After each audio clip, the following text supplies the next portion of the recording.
And without further notice with this, I hope you bear with me, even though we're just jumping from one item to the other, that I would like to take the opportunity to go into the work program, the EPW2, because we have prepared a lot more on this, and this cannot be done tomorrow. So, as you're all aware, there was a long process, a co-creation with lots of people from the 53 member states, and the EPW2 sets really a collective health agenda for the European region, and it presents a prioritized work program for WHO and lays out the vision for WHO Europe for the future. So, from what I heard already today, is there's overwhelming support of this, which I'm really happy to hear. And there's some other items that we want to focus on now, especially that Hans wanted to focus on as well, also on that. So the Special Initiative on Violence Against Women and Girls is one of two special initiatives under the European Programme of Work 26 to 2030. And will be spotlighted in this session now. It is supported by a call to action to strengthen the role of the health system within a national multi-sectorial response to address interpersonal violence against all women and girls. You will also find some more information on this on the RC75 application. And I think without further notice, I would like to ask you all to watch with me the first teaser of EPW2. It's only 30 seconds, so I think we can manage this. Before I would like to give the word to Hans to introduce us to the subject. Can we have the video teaser, maybe? Thank you.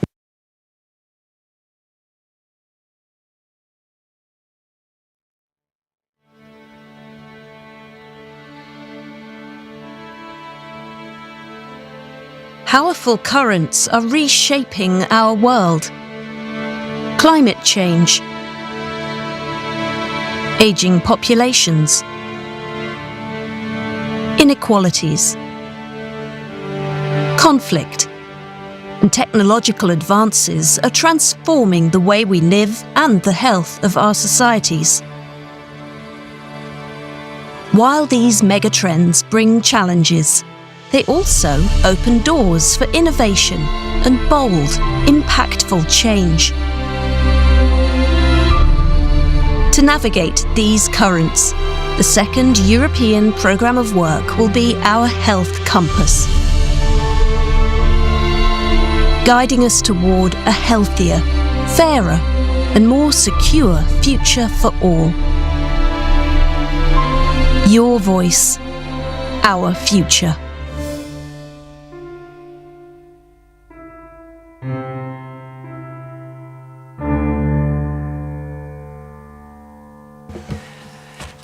Thank you, and without further notice, please, Hans, you have the floor to introduce us to the topic. Dear ministers, colleagues, dear friends, a year ago, I stood before you to launch the process of developing our second European Programme of Work. We began with ambition, we began with enthusiasm, determined to co-create a health compass and a programme of work that would guide us towards the Sustainable Development Goals. And not only that, but also to look beyond, to course correct, to address the megatrends reshaping our region. None of us anticipated how quickly that enthusiasm would be tested. Our health challenges are not lessening, yet our ability to deliver is not expanding. We cannot continue to do more with less indefinitely. And yet, as optimists, as innovators, we must keep striving to do better by doing things differently. Despite the financial climate, our appetite for co-creation never faltered. More than 5,000 people took part in our public hearings, representing more than 10 million health workers and volunteers. All 53 ministers handpicked EPW2 focal points, and thank you so much for that, guiding us from the very first moment to the very last, with advice, with challenges, with wisdom. And the Standing Committee was with us throughout Thank you, Thomas. Together, we looked back and where we've come from. We looked at the present and we looked ahead up to 2050. In 2 full rounds of written comments, we received over 650 inputs from member states. Each comment is locked and reviewed, with a commitment to finding a balance that can speak to all countries. And the result is the document before you today. It has 3 parts. First, the Health Compass. It's our shared vision, our collective agenda for health in the region. Second, the WHO Work Programme, prioritized as never before. For the first time, every action is classified: critical, resource contingent, or supportive. Ambition matched to reality. Within its 5 priorities, 2 special initiatives. And third, future-proofing WHO Europe, the organizational shifts needed to ensure WHO Europe remains trusted, focused, responsive, accountable. And our goal is clear: to be your partner of choice, navigating complexity, advancing equity, and driving measurable impact. Now turning to the WHO Work Programme itself. Within it, we have jointly defined 5 priorities, each rooted in the transformations shaping our societies, economies, and environment, and designed to help countries turn these challenges into opportunities for better health. Priority number 1, maximizing health security, because peace and safety are the foundation of everything else. In an age of conflict, pandemics, and instability, we are there to support every country to prepare, detect, and respond faster, to keep people safe, economies open, and societies stable. Priority number 2, tackling NCDs and shaping the drivers of health across sectors.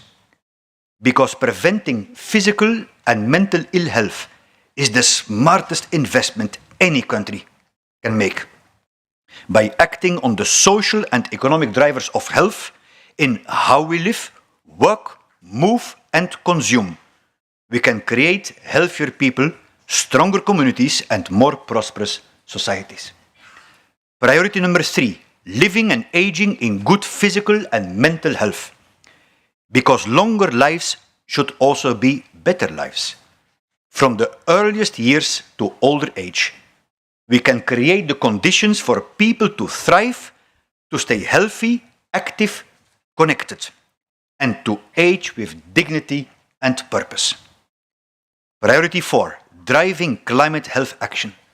Because adapting to a changing world is now essential for protecting people's health.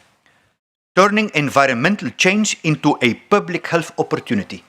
We are protecting people from heat, floods, and pollution, and promoting cleaner, safer living environments for all.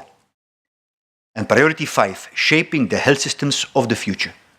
Because the 4th industrial revolution is transforming every aspect of our lives. Harnessing innovation for better and fairer care, to support the health workforce and to contribute to sustainability. And alongside these 5 priorities, 2 special initiatives. The first, the cross-cutting primary healthcare initiative. Every year in our region, there are 7 billion consultations, 7 billion moments to improve health, to build trust, and to change lives. We are elevating primary healthcare to work across all 5 EPW2 priorities to seize those 7 billion opportunities for better health and well-being. Stronger primary healthcare approaches mean prevention comes first, continuity of care is guaranteed, and technology and compassion come together in service of the people.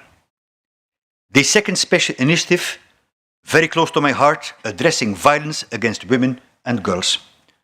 Violence against women and girls is not only a violation of human rights, it is one of the most devastating public health challenges of our time. It damages lives, families, and communities across generations. Its consequences ripple through societies, in mental and maternal health, in chronic disease, in lost potential and trust. And yet, fewer than half of our member states have policies that guarantee even the most essential post-rape services. Care that can save lives and restore dignity. This initiative is about turning outrage into action, placing prevention and care at the heart of the public health agenda. It's about equipping and empowering the health sector to respond, to listen, to protect and to heal, ensuring that no survivor is left without care and no community is left in silence.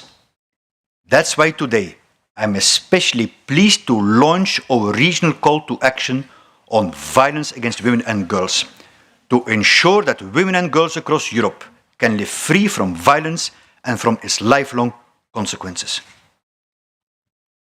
Dear colleagues, the journey of the EPW2 has been one of joint vision and shared responsibility. Now it is time to bring that journey to its destination.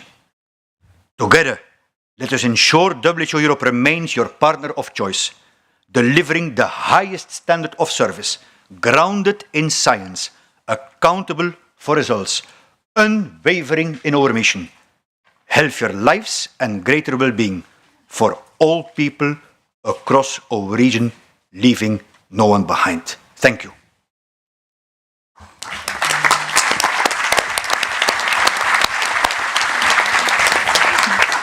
Thank you very much, Hans, for the insightful and comprehensive introduction to this subject. As the regional director mentioned, this is one of two special initiatives within EPW2, and therefore we would like to discuss about this in this next panel, which is going to be moderated and chaired by the Excellency Katrin Jacobsdottir and the UNFPA Deputy Regional Director, Mr. Klaus Beck. Can I ask now the panelists to join us here on stage and that we can get started with the panel.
Okay, I think we are ready.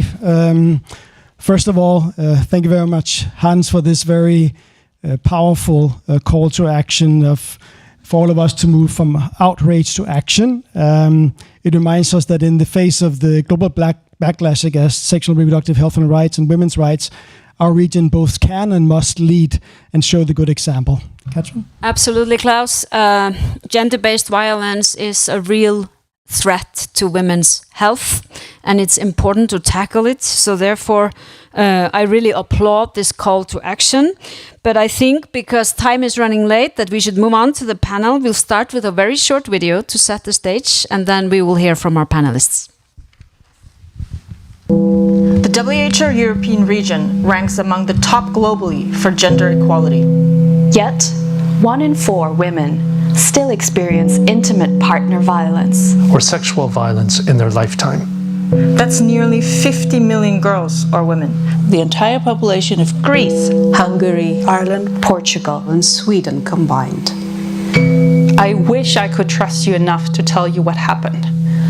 Violence against women and girls is a public health crisis requiring solutions that health systems Can and should deliver through prevention, education, response. and investment. I believe you. I wish all medical people knew how powerful these words are. investing in health workers' ability to tackle gender-based violence, Prevents suffering. I wish someone in the clinic had explained my rights and options to me. It's time to stamp out violence against women and girls. through a new front. Health.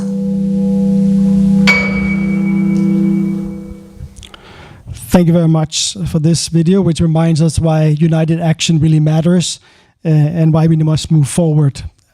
Let me just start. We have a panel today of 7 panelists, and we will have only 3 minutes per panelist, so we'll move a bit quickly. The first panelist is Commissioner Labib, for whom we have a short video.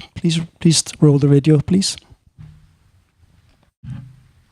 Ladies and gentlemen, dear friends, in Europe, 1 in 3 women experiences physical or sexual violence. This is a brutal expression of gender inequality, and it is also a major public health issue. The health sector has a crucial role in tackling violence against women. This is why the WHO initiative matters so much. For many survivors, healthcare workers are the first and sometimes the only public service they ever reach. That creates a huge responsibility for the health system. Our health services must be able to recognize signs of abuse, offer compassionate care, and connect survivors to the right support. This means health must be fully integrated into a multisectoral approach, working hand in hand with education, social services, the police, and the justice system. Only together can we build a system that not only responds to violence, but prevents it. Dear friends, fighting violence against women is a top priority for the European Commission. In 2023, the EU joined the Istanbul Convention, committing ourselves to the highest international standards. And in 2024, we adopted the Directive on Violence Against Women and Domestic Violence. This directive creates a strong legal framework. It criminalizes certain forms of violence and sets out clear measures for protection, prevention, and victim support. It also requires member states to train health professionals who come into contact with survivors. In March, the Commission adopted the Roadmap for Women's Rights, built around 8 core principles for a gender-equal Europe. 2 are especially relevant today: freedom from violence and the right to the highest standards of physical and mental health. This roadmap has been endorsed by all EU member states. Both the directive and the roadmap fully support the goals of the WHO Special Initiative on responding to violence against women and girls. These priorities also reflect the spirit of the Beijing Declaration and Platform for Action adopted 30 years ago. And to mark this anniversary, the Commission and UN Women launched the Act to End Violence Against Women program to support women's rights organizations, strengthen advocacy, and build capacities on the ground. Violence against women costs the EU an estimated 290 billion euros every year. But it is not only about money. It is about political will. Across our region, we see a dangerous backlash against gender equality and against sexual and reproductive health and rights. Hard-won progress is being challenged and, in some places, rolled back. This is unacceptable. The European Union will stand firm. We will defend these rights. We will not go backwards. Not now. Not ever. Thank you.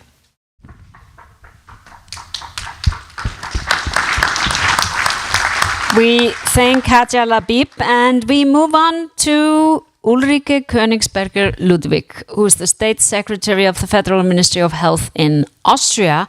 And I would like to ask you a little bit how Austria has been strengthening the health system response to protect women and girls against gender-based violence. So please. Dankeschön. Thanks very much. I'll be speaking in German. I want to begin by saying that I'm convinced, or we're convinced, that there is a right to a violence-free life. It's our shared responsibility for all of us to counter all forms of violence, domestic violence, violence against women, effectively. And we focus on prevention on the one hand, and protection for women affected by violence, and also support for those who need to leave relationships where violence is present, because we believe it's not only a fundamental right to live without violence, but also we believe it leaves behind a terrible effect. We've had 12 murders of women over the last year. Now, it might be very striking to hear such data, but it reminds us how urgent work is to provide protection against violence, refuges, help centres, projects on violence prevention. These are very much part of our overall health system. It's important for us to work on a cross-cutting basis with clear structures, close cooperation, and effective support for those who are affected. We are taking a comprehensive approach to protection, prevention, and help for victims, as well as raising awareness. Now, we've got two particular initiatives which are worth mentioning and involve men in particular in preventing violence, creating respectful gender relations. One is called Man Talk About It, which encourages men not to be seen just as possible perpetrators, but also as possible witnesses who can step in and prevent violence against women. We have an approach which considers alternative gender roles which are possible and at the same time emphasize equal rights and awareness of issues, stepping away from the cliched roles of men as dominant. One central issue we see is the role to be played by the health sector, who are the first to be confronted with the effects of violence. Their skills in recognizing violence and addressing it with empathy are key. So we want to ensure that our skilled health workers are able to provide effective support for women in these situations. So my ministry is working in a number of areas together with our National Health Institute, GERK. We have developed a project for protection against violence in the health sector. We've taken a multidisciplinary approach. We've developed an online toolbox for the protection of victims of violence. We've used that for general practitioners in terms of their capacity development and developed it for health workers who visit homes as well. And working together with the Justice Department, we've developed violence protection ambulances, which are particularly key in providing effective protection against violence and providing health. They protect victims with, or they provide victims with a safe place to report what has happened and to ensure that actions flow from such incidents. And they provide, these centres, not just a contribution to legal protection, but the medical and psychological stabilisation of the victims. And I think that they definitely provide a key message that you are believed, you are helped, and there's a path back to safety and health. So those are the two centres that we've established which are providing that important work. We have a national intersectional plan which is to be approved by Parliament and supported by all ministries. Each individual ministry is looking very closely at what it can do to contribute to the intersectoral plan. And I believe that sets a clear signal that the measures against violence need to be cross-cutting and recognised at all levels in all departments. Briefly, sexual and reproductive rights of women. It is access to this area of health that is also a fundamental human right. And it's under threat when we see widespread violence. So together with the WHO, Austria is working to ensure that women and girls can access support from services so that they can decide over their own health and their own body. That's essential. We expressly welcome the initiative of the regional director of the WHO Europe for effective response of the health sector to gender-specific violence and measures taken in response to this. Freedom from violence is a shared responsibility, and it is only through cooperation at all levels that we can ensure that victims of violence get the support that they need. An autonomous, violence-free life is a human right. Thank you very much. Thank you very much, State Secretary Ludwig, for this insightful and a lot of very comprehensive presentation. And I know that you have to leave for a flight, so please go ahead and leave at your convenience. So now we'll turn to you, Alma Müller. You're the Minister of Health of Iceland. And Minister, what role does leadership play in driving change when rights are under threat globally? Well, it's surely deeply troubling that we are seeing setbacks in women's rights and signs that violence may be on the rise.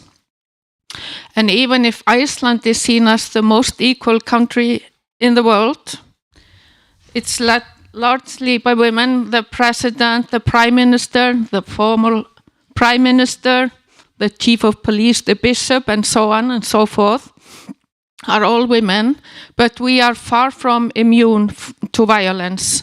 And we did a comprehensive national study with participation of 30% of Icelandic women, and this study revealed that 40% of Icelandic women experience violence at some point in their lives.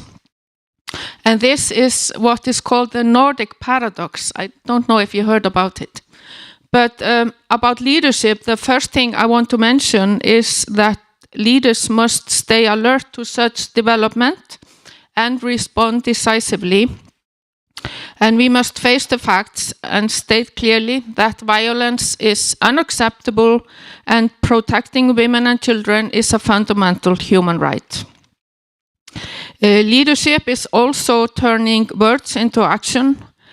Governments must pass and enforce law that criminalize violence, support survivors, and hold perpetrators accountable. And political leaders must also ensure adequate funding for essential services such as shelters, legal aid, and psychological support. And as Commissioner Heap said, it's all about politics. It's all about political will. Leaders can also form a united front against gender-based violence, bringing together survivors, grassroots, civil society, NGOs, and the health and education sectors. And cooperation across communities and across borders is key.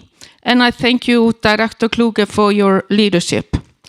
And last but not least, to lead is to take responsibility, not only for promises made, but for promises kept, and making sure that progress is monitored and that systems are transparent.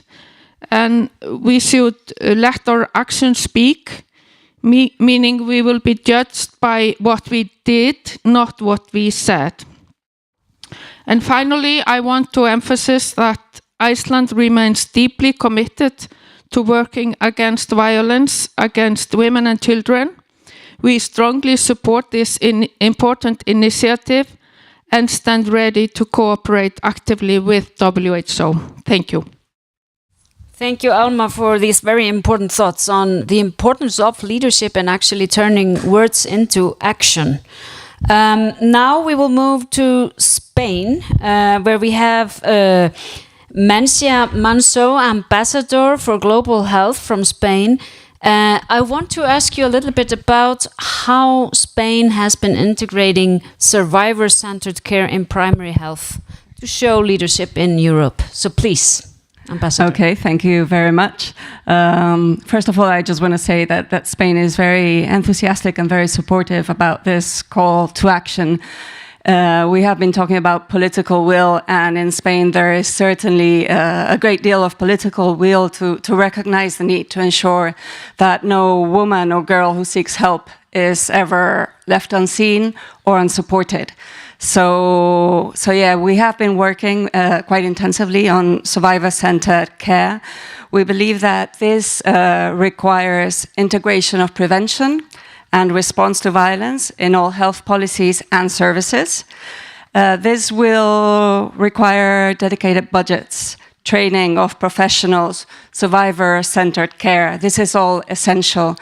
And also it has been mentioned before that we need to build systems that work. So there are a myriad initiatives in Spain, small and large scale, to support survivors. But I'm going to focus on the large scale, on the policy framework. So I think there's 3 very important initiatives that can be mentioned on our side and that we have been working with over the past few years. First of all, we have set up a commission on violence in childhood and adolescence. And this commission is intersectorial, so following on what the previous speakers were saying, we try to make it integral and comprehensive and include all sectors of the health panorama in Spain in this commission. So it's the health ministry, but it's also the regions and the municipalities and the justice ministry, and also medical societies, pediatric societies involved in this initiative. And we have a common health protocol, and this is aimed at guiding early detection, care, and referral in cases of sexual violence against children. So it's what we're talking about. It's really important to identify and prevent, and try to act as fast as possible. So this is one of the instruments we are using to make sure that this permeates down to the whole of society, and the whole of the system. The second one I would like to highlight is the Commission Against Gender-Based Violence, which has developed a national protocol for health action in cases of sexual violence. And here we are setting common criteria to guarantee comprehensive, respectful, and effective care for survivors across the health system. So really having very clear guidelines for everybody to treat survivors, with the sensitivity that they deserve. And then to complement these 2 platforms, we have a standardized common tool for the early detection of gender-based violence, expanding training programs for primary care professionals, focusing on early detection, risk assessment, and survivor-sensitive communication again. So all these measures really, they aim to strengthen proximity services, because that's where you're going to have the early detection and the impactful action centered on the survivors. So that's really very much the focus of what we do on the survivor-centered care. Just one last thing before I close. We are very proud to host on the 20th and the 21st of November, together with WHO Europe, an event for the 30th anniversary of the Beijing Platform for Action in Madrid.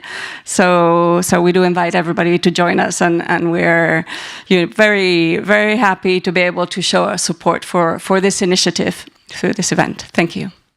Thank you very much, Ambassador Manso, and it's clear there's a very comprehensive approach, and I hope you all saw the slide there showing the plans for the November meeting, so thank you very much. I'll now turn to you, Dr. Salamuddin Yusufi. You're the first Deputy Minister of Health and Social Protection of Tajikistan. Could you let us know what is Tajikistan's priorities in this area, and how can the regional solidarity help? At the outset, I would like to express my gratitude for the invitation and for giving me the opportunity to speak at this very important session that is dedicated to combating violence against women and girls.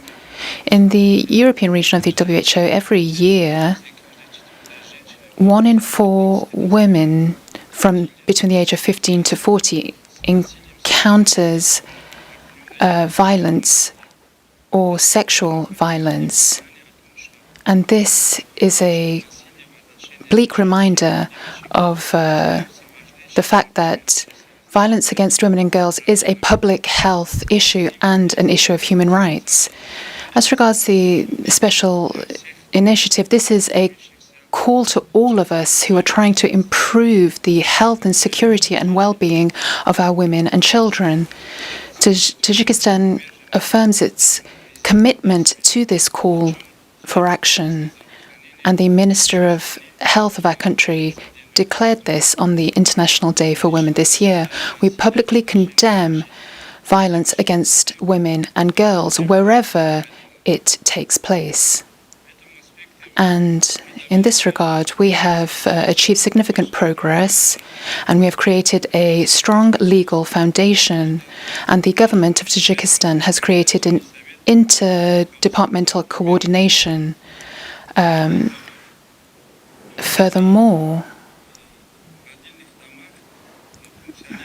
we have shelters where women who have suffered from violence can access medical care and psychological support, and this is provided on a free basis.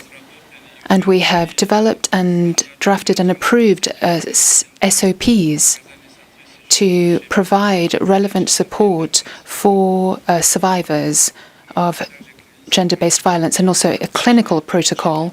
And we have trained more than 800 workers in primary healthcare, which has led to us being able to improve the assistance that they offer.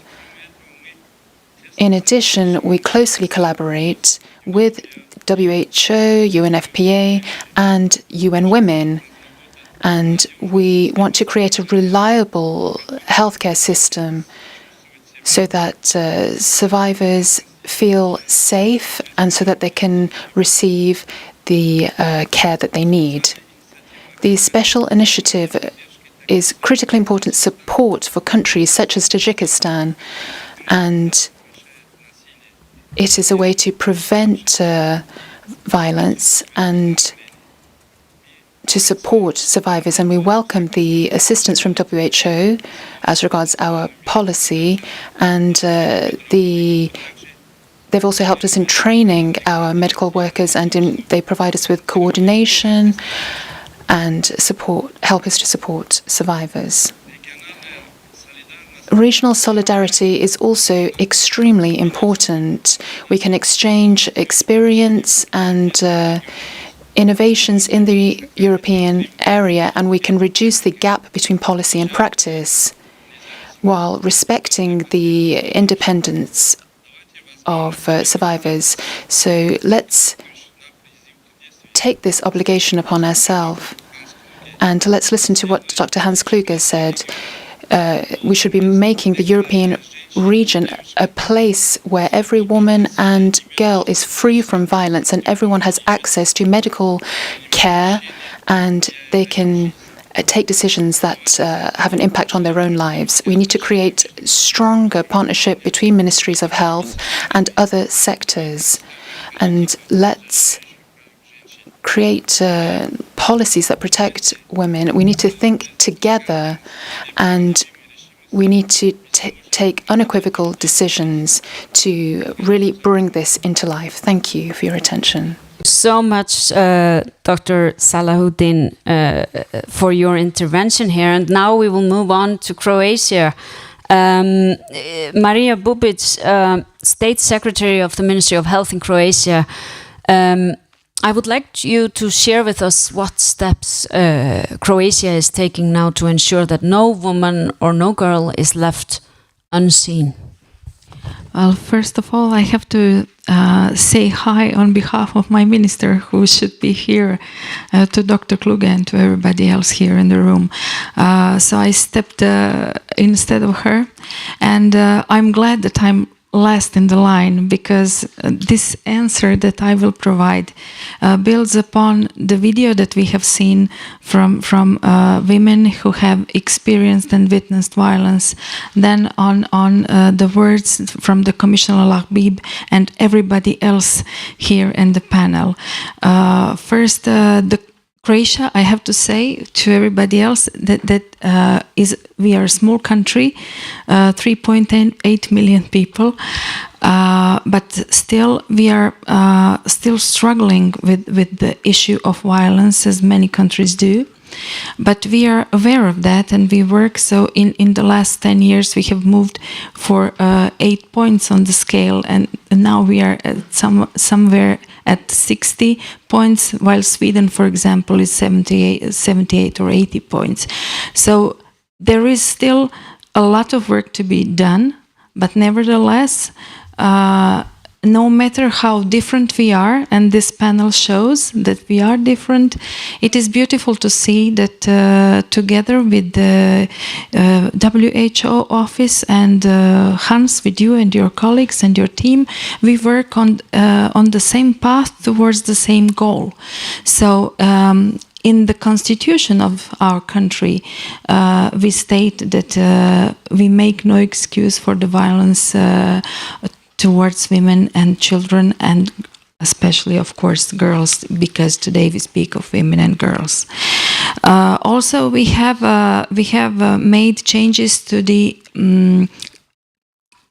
criminal code. We introduced femicide as a definition in the criminal code.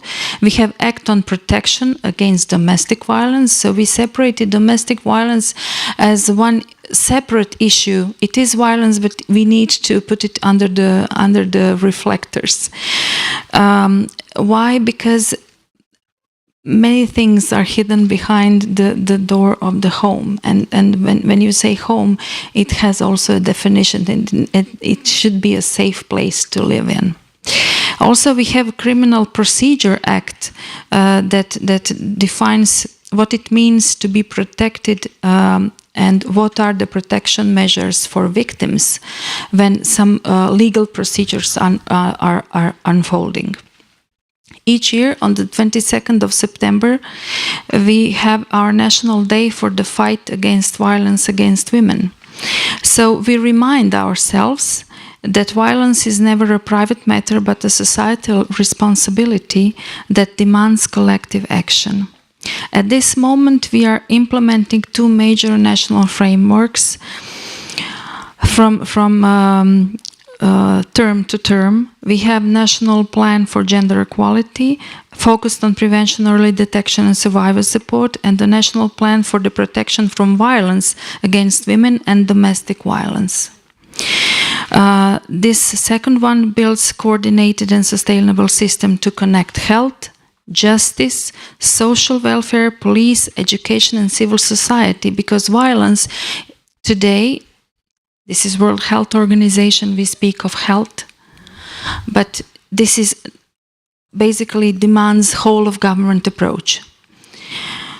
Also, we have, in terms of political support that we have spoken today of, these plans are fully supported through the government's priority program, A Just Croatia 2024-2028, which puts equality, safety, and zero tolerance for violence at the very core of national policy. Also, within EPWT, Two, we strengthen protocols addressing violence in cooperation with EIGE and European Commission. We work on collection of data and interagency exchange. We report to Gravio regularly, and we are establishing a register of sexual offenders on track of EU practice. Also, Ministry of Health and Ministry of Interior work closely together and apply intersectoral protocols for cases of domestic violence. And we have safe rooms, for example, in hospitals. We have education for health workers, how to talk to and how to conduct when violence is suspected, because we also teach and ask for health workers that, and we remind them that not doing is also well, legal issue, because you have to report violence when you suspect some. And also we have campaigns, for example, Lily, Safety and Trust, because trust is also something that was reported as a needed issue to be built between officials and victims in the video. And we do that in collaboration with UNDP. So this is in a nutshell. I tried to be short because we are behind time and behind schedule. But as a small country, maybe we can. I see that we work closely and on track with others countries today here present, and probably many examples, many good examples here in the room.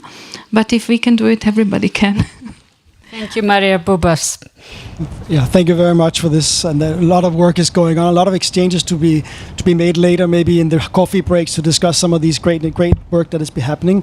We're now at the final panelist, and it's Belen Sanluque. She's the UN Women Regional Director for Europe and Central Asia, and she has a video that we would like to see now. Thank you. This 75th session comes at a defining moment for multilateralism. It's the 80th anniversary of the United Nations and the 30th anniversary of the Beijing Platform for Action. Beijing Plus 30 is our moment to move from commitments to action. At the high-level meeting in New York, in the margins of the General Assembly last month, over 100 governments renewed their pledges to gender equality and women's rights. We welcome the World Health Organization Europe leadership in embedding gender equality and violence prevention in the European Programme of Work 2026-2030, and in making the Special Initiative on Violence Against Women and Girls a true flagship for collective action. Thank you.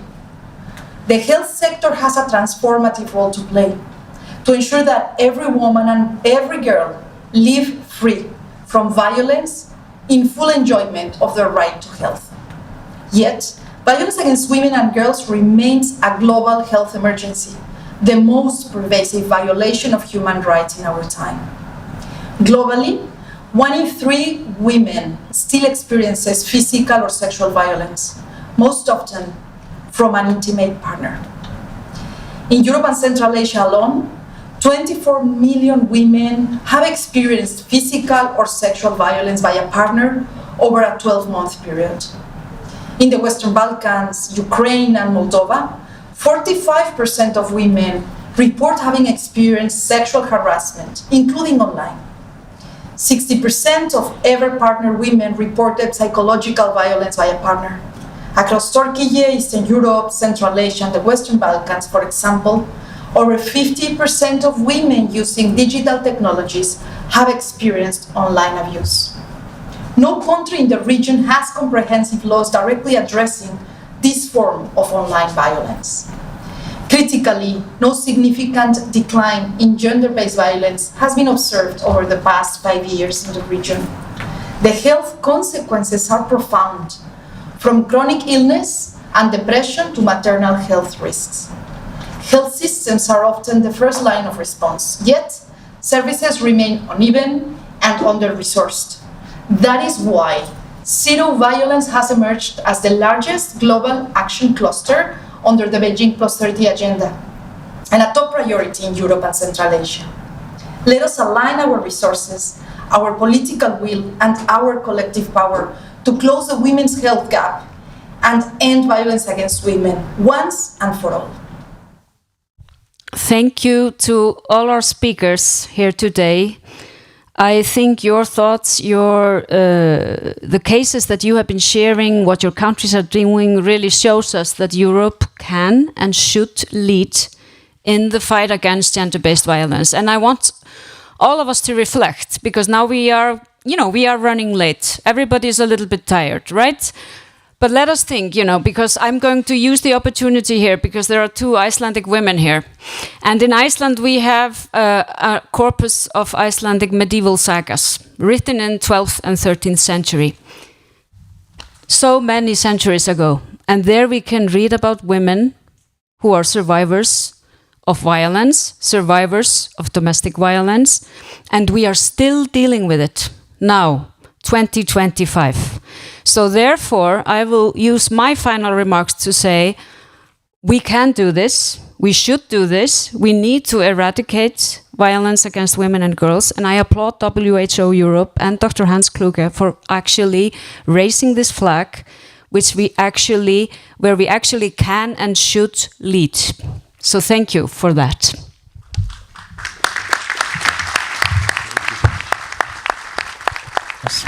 So thank you very much for that, and with that we'll hand back to you, Hans, for some final thoughts.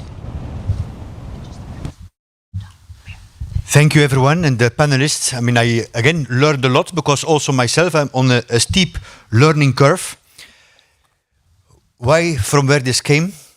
I have seen a lot of violence. I was mentioning the places that I have been in my life.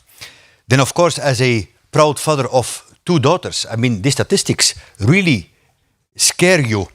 And realizing that they are, thanks God, in this case, in a more protected family. But we saw when we worked with UNFPA, with UN Women, during the COVID-19, we were working closely together during the lockdown.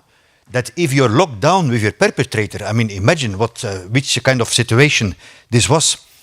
And then several people were telling, but Hans, why are you doing this? Because other organizations are busy. But again, it was learning from Florence, UNFPA, from Berlin, from UN Women, who were telling that the health sector actually is one of the weakest links in the multi-sectoral response. So it's not always a matter of money, but what you were telling, dear colleagues, of awareness and training, because the tools are actually there. I must say that I'm overwhelmed by the enthusiasm. And it is really very timely, because it's quite chilling to see how there is a backtrack, including in certain legislations or countries stepping out of the Istanbul Declaration, while our region was always really a frontrunner in that one. And I want to thank great women behind this initiative in our office. Miljana, the WHO country representative in Moldova. This is also an example of different with less, because we don't necessarily have the means, but you find enthusiastic people. And then Melanie and Mil from the Venice office under the leadership of Natasha. I would like with this to officially launch the call to action. And what I learned is to speak up and not to be indifferent. And definitely, please, if you cannot come yourself, send colleagues 2021 November to Madrid. Thank you so much to Minister Monica Garcia, to the Prime Minister, when I met, was immediately a champion as well, recognizing that there is an issue, and we'll launch our flagship report there with the first time country-specific prevalence data and very concrete policy actions. With this, the call to action is launched. Muchas gracias.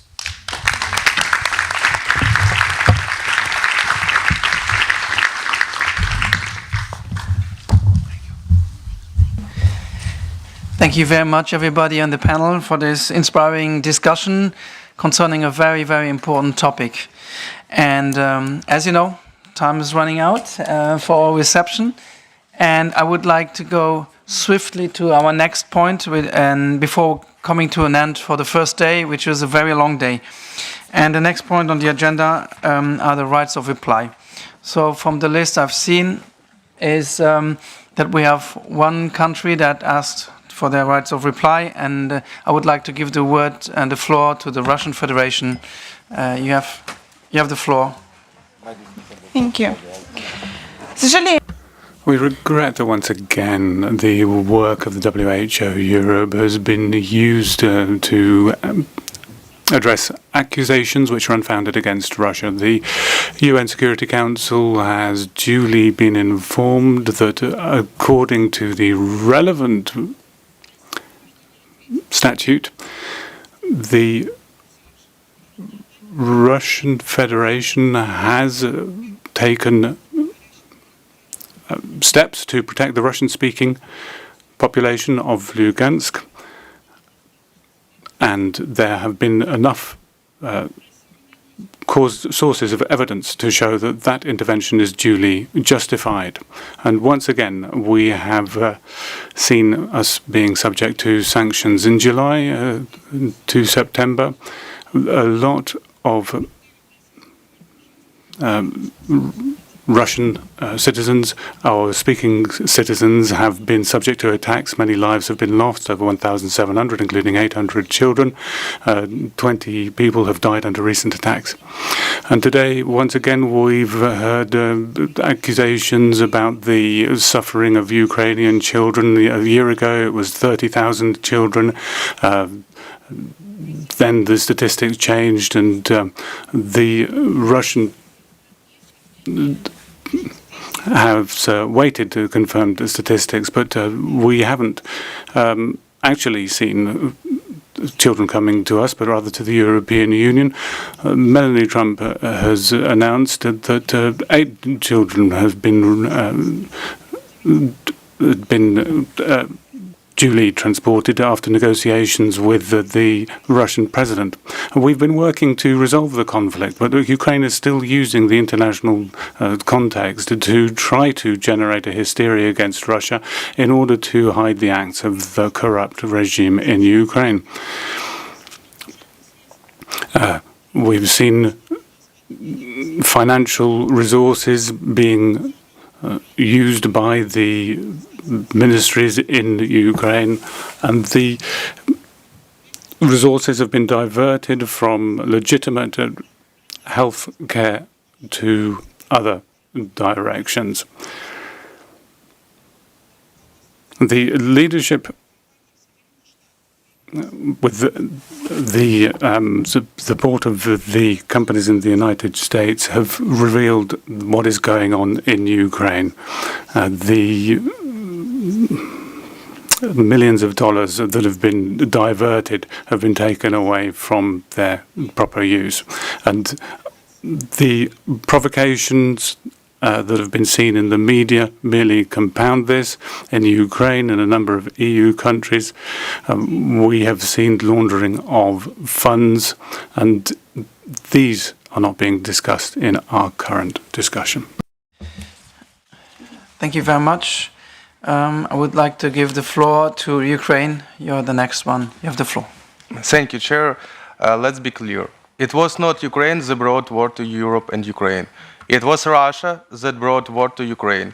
Every missile, every destroyed hospital, every civilian death is a reminder of who started and who wants to end it. If Russia truly wanted peace, it will stop bombing Ukrainian citizens, not lecture the world about peace. The borders of Ukraine are clear and internationally recognized: Crimea, Donetsk, Luhansk. No amount of Russian speeches can rewrite this fact. History is clear. At Nuremberg, doctors and social policy officials were convicted for medical war crimes and for abducting and forcing the assimilation of children.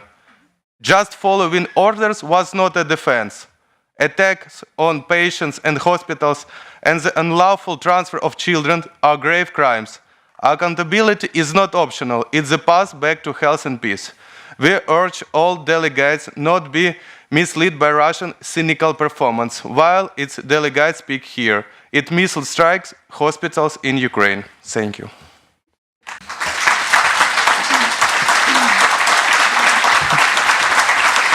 Thank you very much, Ukraine. We have another member state who wants to take the floor, and I'd like to give the floor to Poland. Thank you, Chair. Poland exercises its right of reply to respond to the distorted statement made by the representative of the Russian Federation. We categorically reject the unfounded allegations and misleading claims put forward by the Russian Federation. The ongoing humanitarian and health crisis in Ukraine is a direct result of Russia's unprovoked and unjustified war of aggression against the sovereign and independent state. This aggression continues to have devastating consequences for public health, destroying hospitals and health infrastructure, displacing millions of people, and depriving civilians of access to essential health services. These actions are entirely incompatible with the principle of the World Health Organization and the WHO Constitution, which commit all member states to promote the highest attainable standard of health for all people. We commend the tireless work of WHO and its partners in supporting the health needs of the Ukrainian people under extraordinarily difficult circumstances. Poland remains fully committed to solidarity with Ukraine and ensuring that WHO Euro continues its support for the health system and the people of Ukraine. We urge the Russian Federation to cease its aggression immediately and to respect international law, the UN Charter, and the fundamental values of this organization. Thank you. Thank you very much, Poland. I don't see any other raised hands on this, so I would like to conclude for this and then give the word to Gabrielle for some housekeeping rules and also some logistics for tomorrow. I propose that we move on to our next point. I know we were jumping around a little bit yesterday, and we need to make up for this and come back to some of the points. I would like to come back to the point on violence against women and girls, the initiative that we also discussed yesterday, and to continue then with the EPW2 agenda. First, let me just say that we proceed also, and I would like to remind you of that based on Rule 3 of the Rules of Procedure, the credentials that were received before the opening of the meeting have been verified by a committee on credentials composed of the SCRC 32 chairperson, myself, Mrs. Asta Valdimarsdottir from Iceland, in the capacity of the SCRC vice chairperson, and as well as a representative of Tajikistan, which were all appointed by the SCRC in accordance with the rule of 14.2.10. It concluded that all 53 member states from the European region submitted valid credentials, allowing them to participate with all the rights in the meetings of the 75th session of the Regional Committee. I thank all the members for this great effort and for sending us in all the credentials that we could have verified this.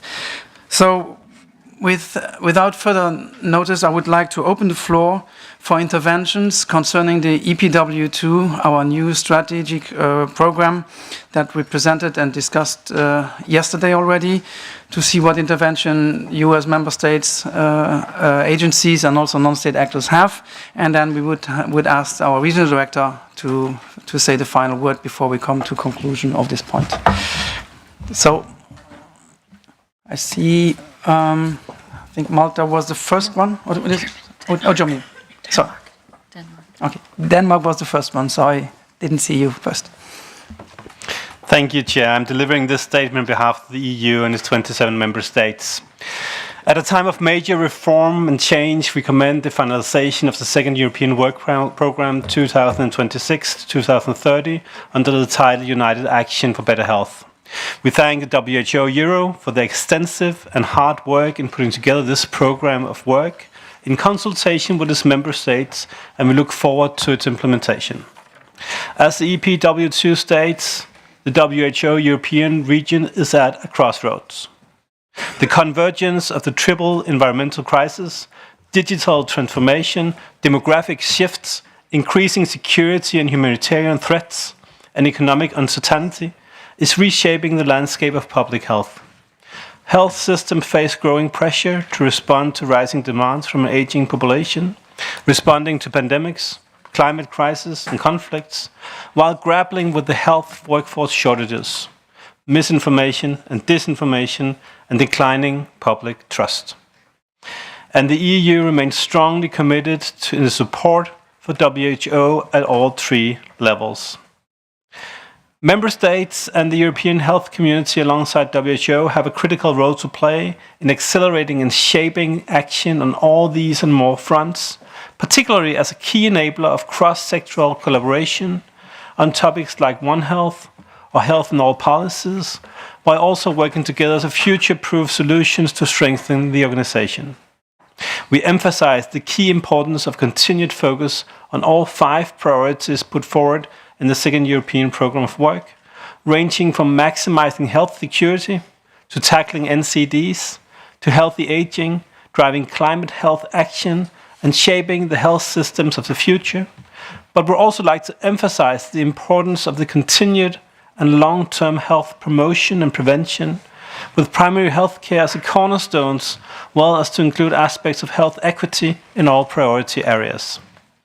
We would like to draw particular attention to the Euro's normative and standard-setting mandate, the technical capacity building and surveillance work WHO Europe does when it comes to addressing NCDs, AMR, health workforce, pandemic prevention, preparedness and response, and climate-resilient healthcare.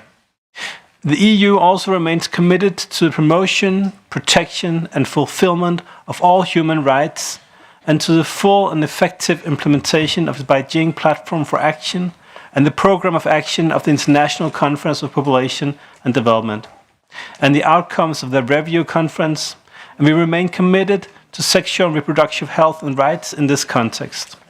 We trust that all of these key areas will remain in the center of work of WHO and will be embedded across the new priority areas identified in EPW2. We also emphasize the need for continued WHO foundational activities, such as investing in partnerships, innovation, and social participation. Finally, we stress the importance of implementing all sectoral strategies in line with the EPW2 to ensure coherence and to maximize impact. We find that developing specific implementation steps, targets, and timelines would be helpful in that regard. We trust that by adopting EPW2 today, we can work together to not only future-proof the work of WHO Europe, but also to deliver lasting impact for the health system in all 53 of the region's member states, especially in these critical times. Thank you. Thank you very much, Denmark, and I apologize that I wanted to skip you first. No problem. So that's coming from the group statements to the member state statements. We saw that Germany raised the name tag. Do you want to take the word next? Please. Thank you, Chair. I will deliver the statement in German. Sehr geehrter Herr President, Regional Director, ladies and gentlemen. Germany aligns itself with Denmark's statement on behalf of the European Union and the 27 member states. We welcome the second European programme of work for the European region.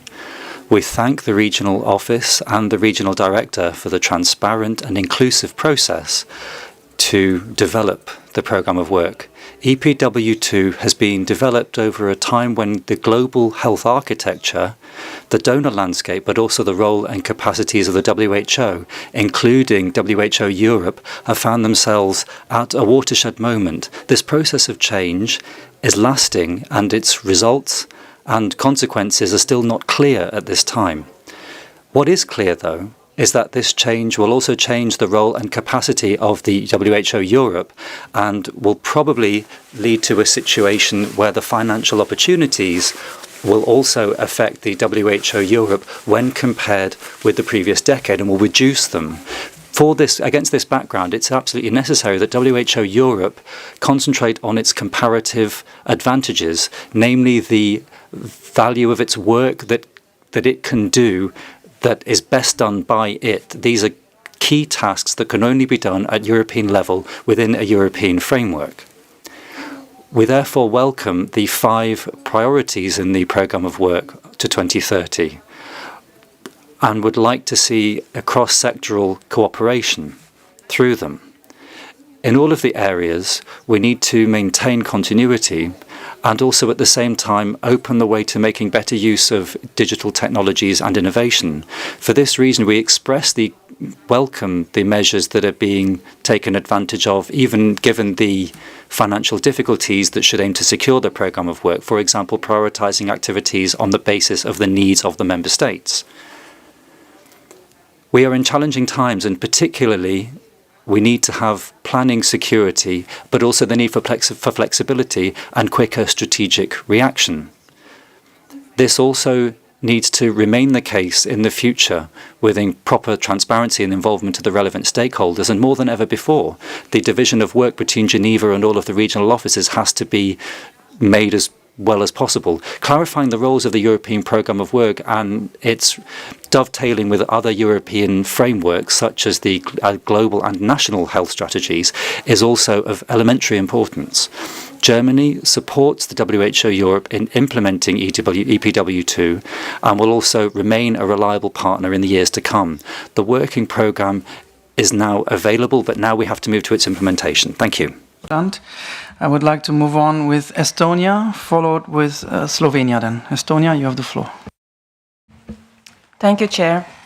Estonia aligns itself with the statement delivered by the European Union and its member states. We warmly welcome the second European Programme of Work, United Action for Better Health. At the time when the global health architecture is being reshaped, our region is undergoing profound changes. We have faced a period defined by multiple and overlapping crises. Estonia fully supports the 5 priorities outlined in the new programme. We underline the crucial importance of health security. The ongoing full-scale war in our region continues to undermine societal stability with direct consequences for public health. With the Preparedness 2.0 approach and the pandemic agreement adopted, we shall have a strong foundation. It is now vital to advance the PAPS Annex to ensure equitable and achievable outcomes for all countries. Still, we cannot ignore the impact of climate change on our health and its growing effects. Although Estonia is located in the northern Europe, there are over 36 deaths each year caused by heat waves. Warmer winters and the weather climate also encourage the spread of new infectious diseases. We also welcome the continued focus on NCDs and mental health. Prevention saves more lives than treatment, yet it still lacks the systems and funding support it deserves. In the digital era, data-driven and personalized prevention as well as early interventions can empower individuals and strengthen health systems. In addition, we stress the need to continue collaborative networks such as Evid Action to facilitate cross-border cooperation and knowledge sharing. Emphasis on resilient and sustainable health systems is also much appreciated. It reaffirms the vision of the Tallinn Charter. Strengthening primary care through multidisciplinary teams, integrating health and social sectors, continuously improving the quality of services and patient safety, while promoting community-based and patient-centered care remains essential. Let us strive together so that every person in our region has an equal opportunity to health and well-being. Thank you. Thank you very much. I'd like to give the floor to Slovenia, followed by Spain.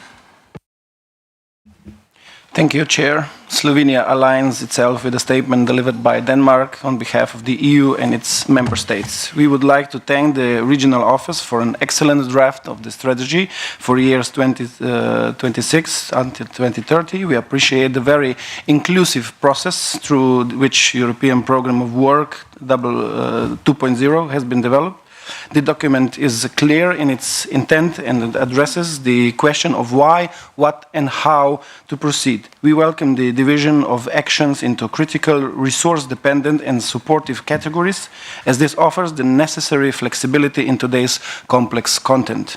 EPW 2.0 encompasses major health priorities relevant to Slovenia: non-communicable diseases, mental health and related risk factors, climate change, health workforce, health emergencies and strengthening health systems are all areas that we need to keep investing in if we want better results.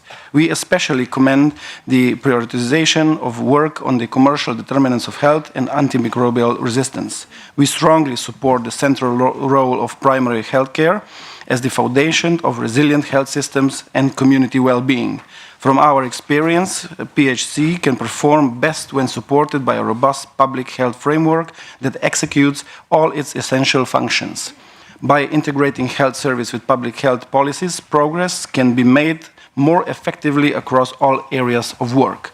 We have learned through various crises that reducing inequities and reaching vulnerable and marginalized populations depends on the active involvement of civil society, NGOs, and local communities.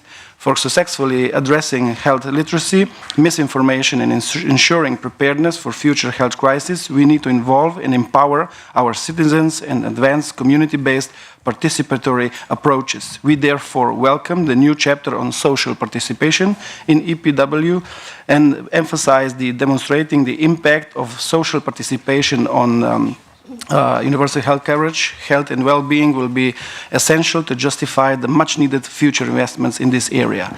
And Slovenia supports the actions under participatory governance and country orientation, including innovative ways to engage with countries beyond traditional structures. Member states could play a more proactive role by contributing experts, co-developing guidance, and leveraging national and regional capacities through collaborating centers and international networks such as Small Countries Initiative or Southeastern European Health Network. As an example of our commitment, Slovenia is supporting the establishment of a collaborating center on youth participation.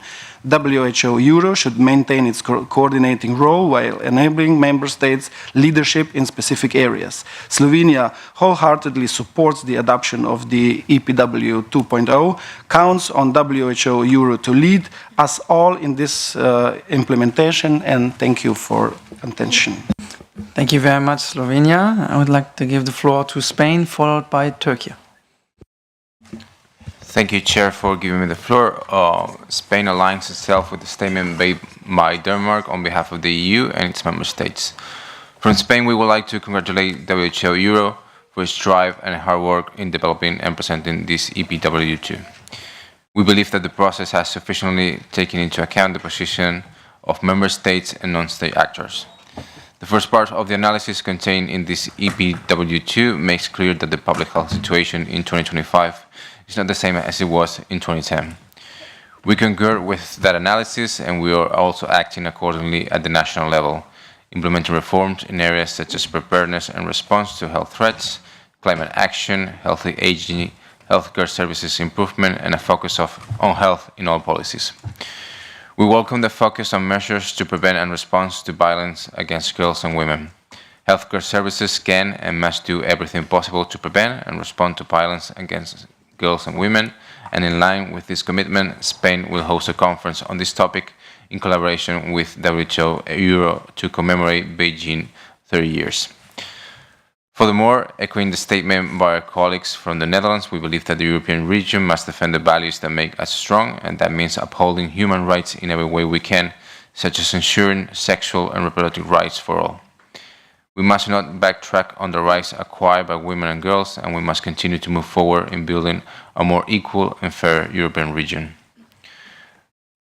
Spain will also continue, as it had done previously, to expand primary care as the backbone of the healthcare system and as part of a system that is capable of reducing health inequalities.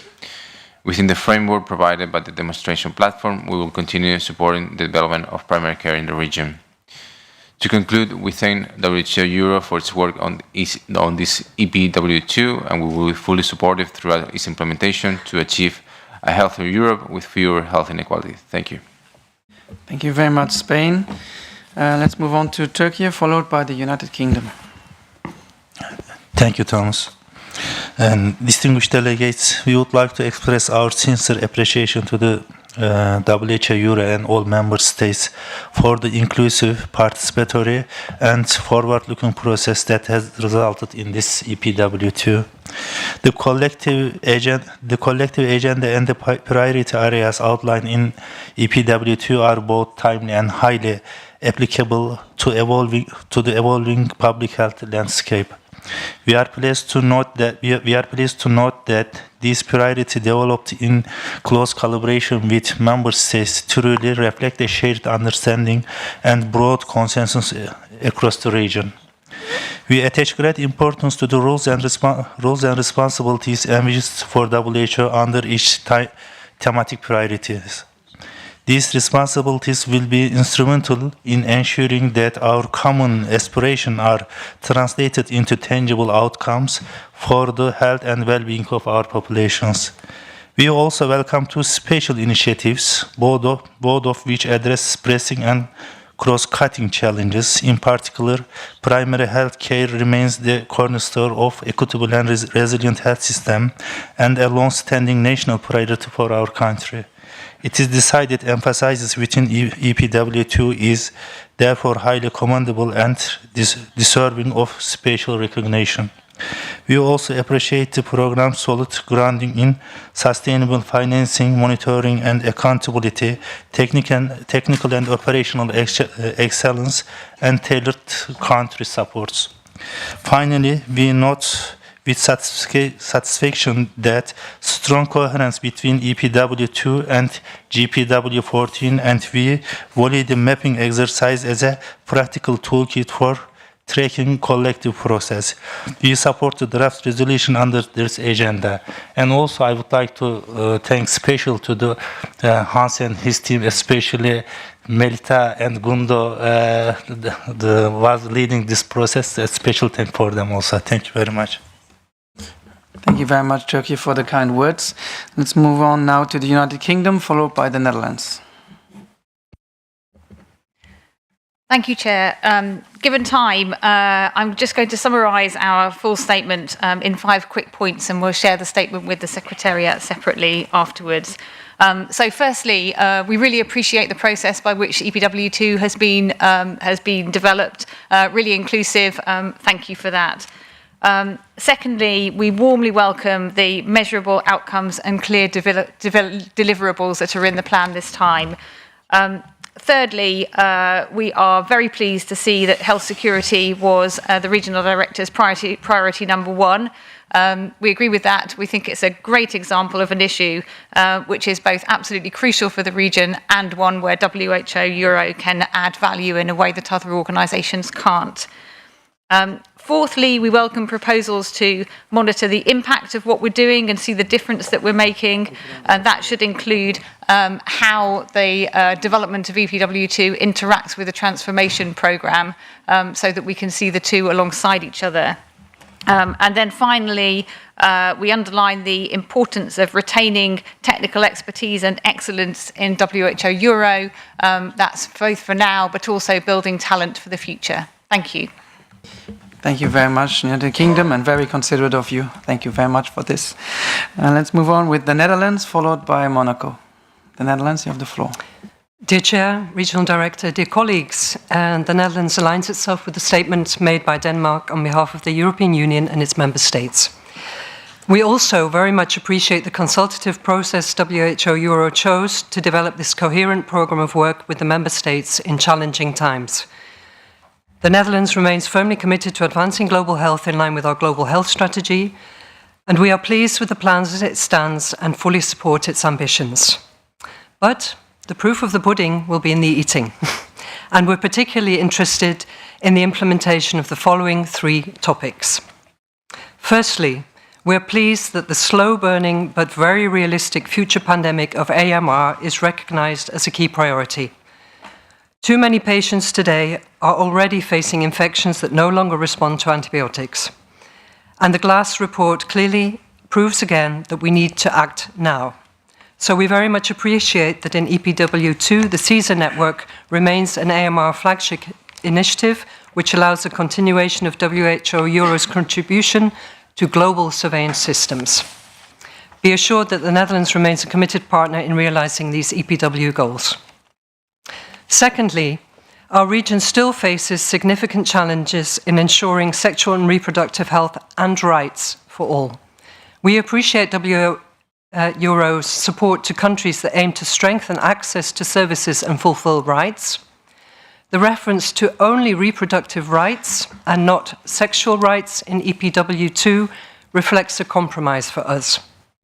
Looking ahead, we hope that EPW3, similarly to EPW1, will again include explicit reference to sexual and reproductive health and rights, a better reflection of the necessary scope and ambition of this agenda. Thirdly, Chair, we appreciate the focus on climate action. After all, the effects of climate change and impact of, for example, air pollution are already significantly harming people's health today. We therefore encourage WHO Euro to promote national adaptation plans in line with the WHO 77 resolution on climate change and health, which was adopted in Geneva last year. In closing, we thank you, Hans Kluge, and also Gunda Weiler and Melita Jakob for your commitment and leadership in this EPW process, resulting in a new compass that will help WHO Euro stay on course while facing known and emerging challenges ahead. The Netherlands is committed to remaining your active, constructively critical, and cooperative partner along the way. Thank you. Thank you, the Netherlands. And let's move on to Monaco, followed by Cyprus. Thank you, Chair.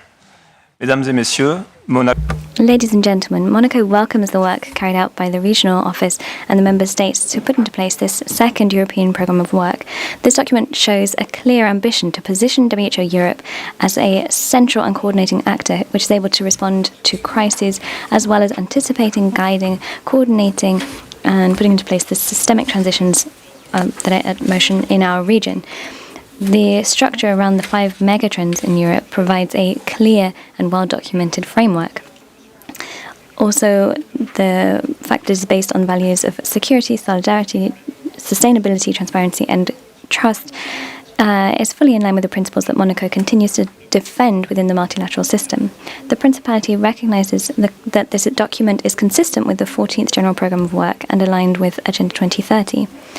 This highlights the legitimacy of our regional action. Further, Monaco fully supports the 5 priorities that have been set out. Health security with a focus on preparation, detection and coordination, which is consistent with the One Health approach. The fight against non-communicable diseases and mental health, which structure our national policies as well. Aging in good health on the basis of autonomy, prevention and intergenerational solidarity. The Climate Health Network, which is in line with Monaco's consistent commitment to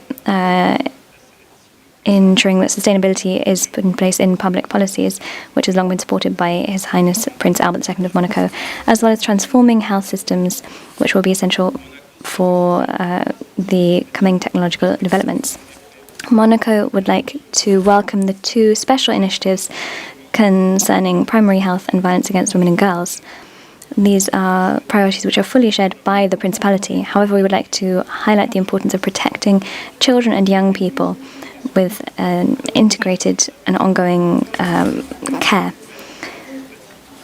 Monaco highlights the open and participative character of the process for developing this programme, with dialogue between member states, as well as commitments made concerning transparency and agility. We have also seen pragmatism and responsibility while working in a constrained budget situation, and the Principality fully supports this. This also applies to the prioritization for the actions and the core priorities.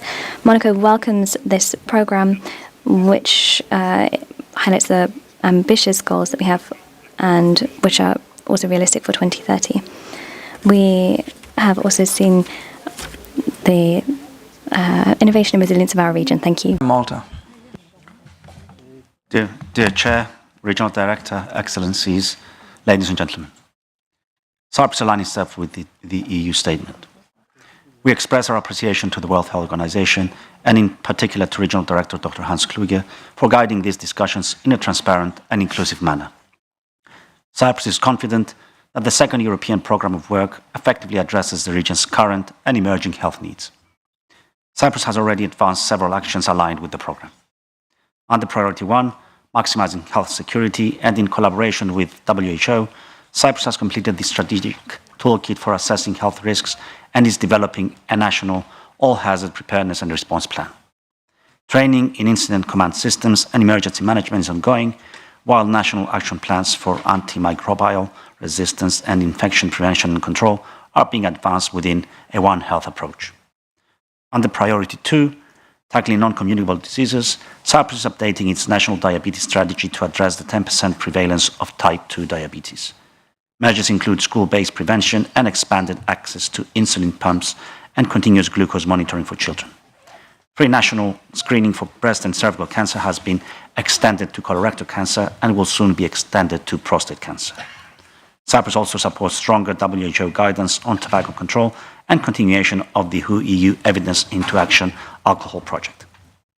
Under Priority 3, Mental Health and Health Aging, Cyprus has adopted a national mental health strategy with WHO support and conducted WHO quality rights training. A new national strategy for the elderly promotes prevention, supportive environments, research, and healthy aging. In line with Priority 4, Climate Action, Cyprus is developing a national heat health action plan to better address heat waves and vector-borne diseases.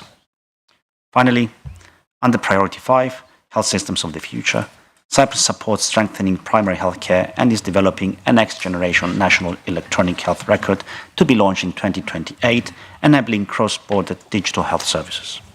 In closing, Cyprus reiterates its support for the programme and remains committed to working with WHO and all member states to advance a healthier, more resilient European region. Thank you. Thank you very much, Cyprus. Let's hear from Malta, followed by Poland.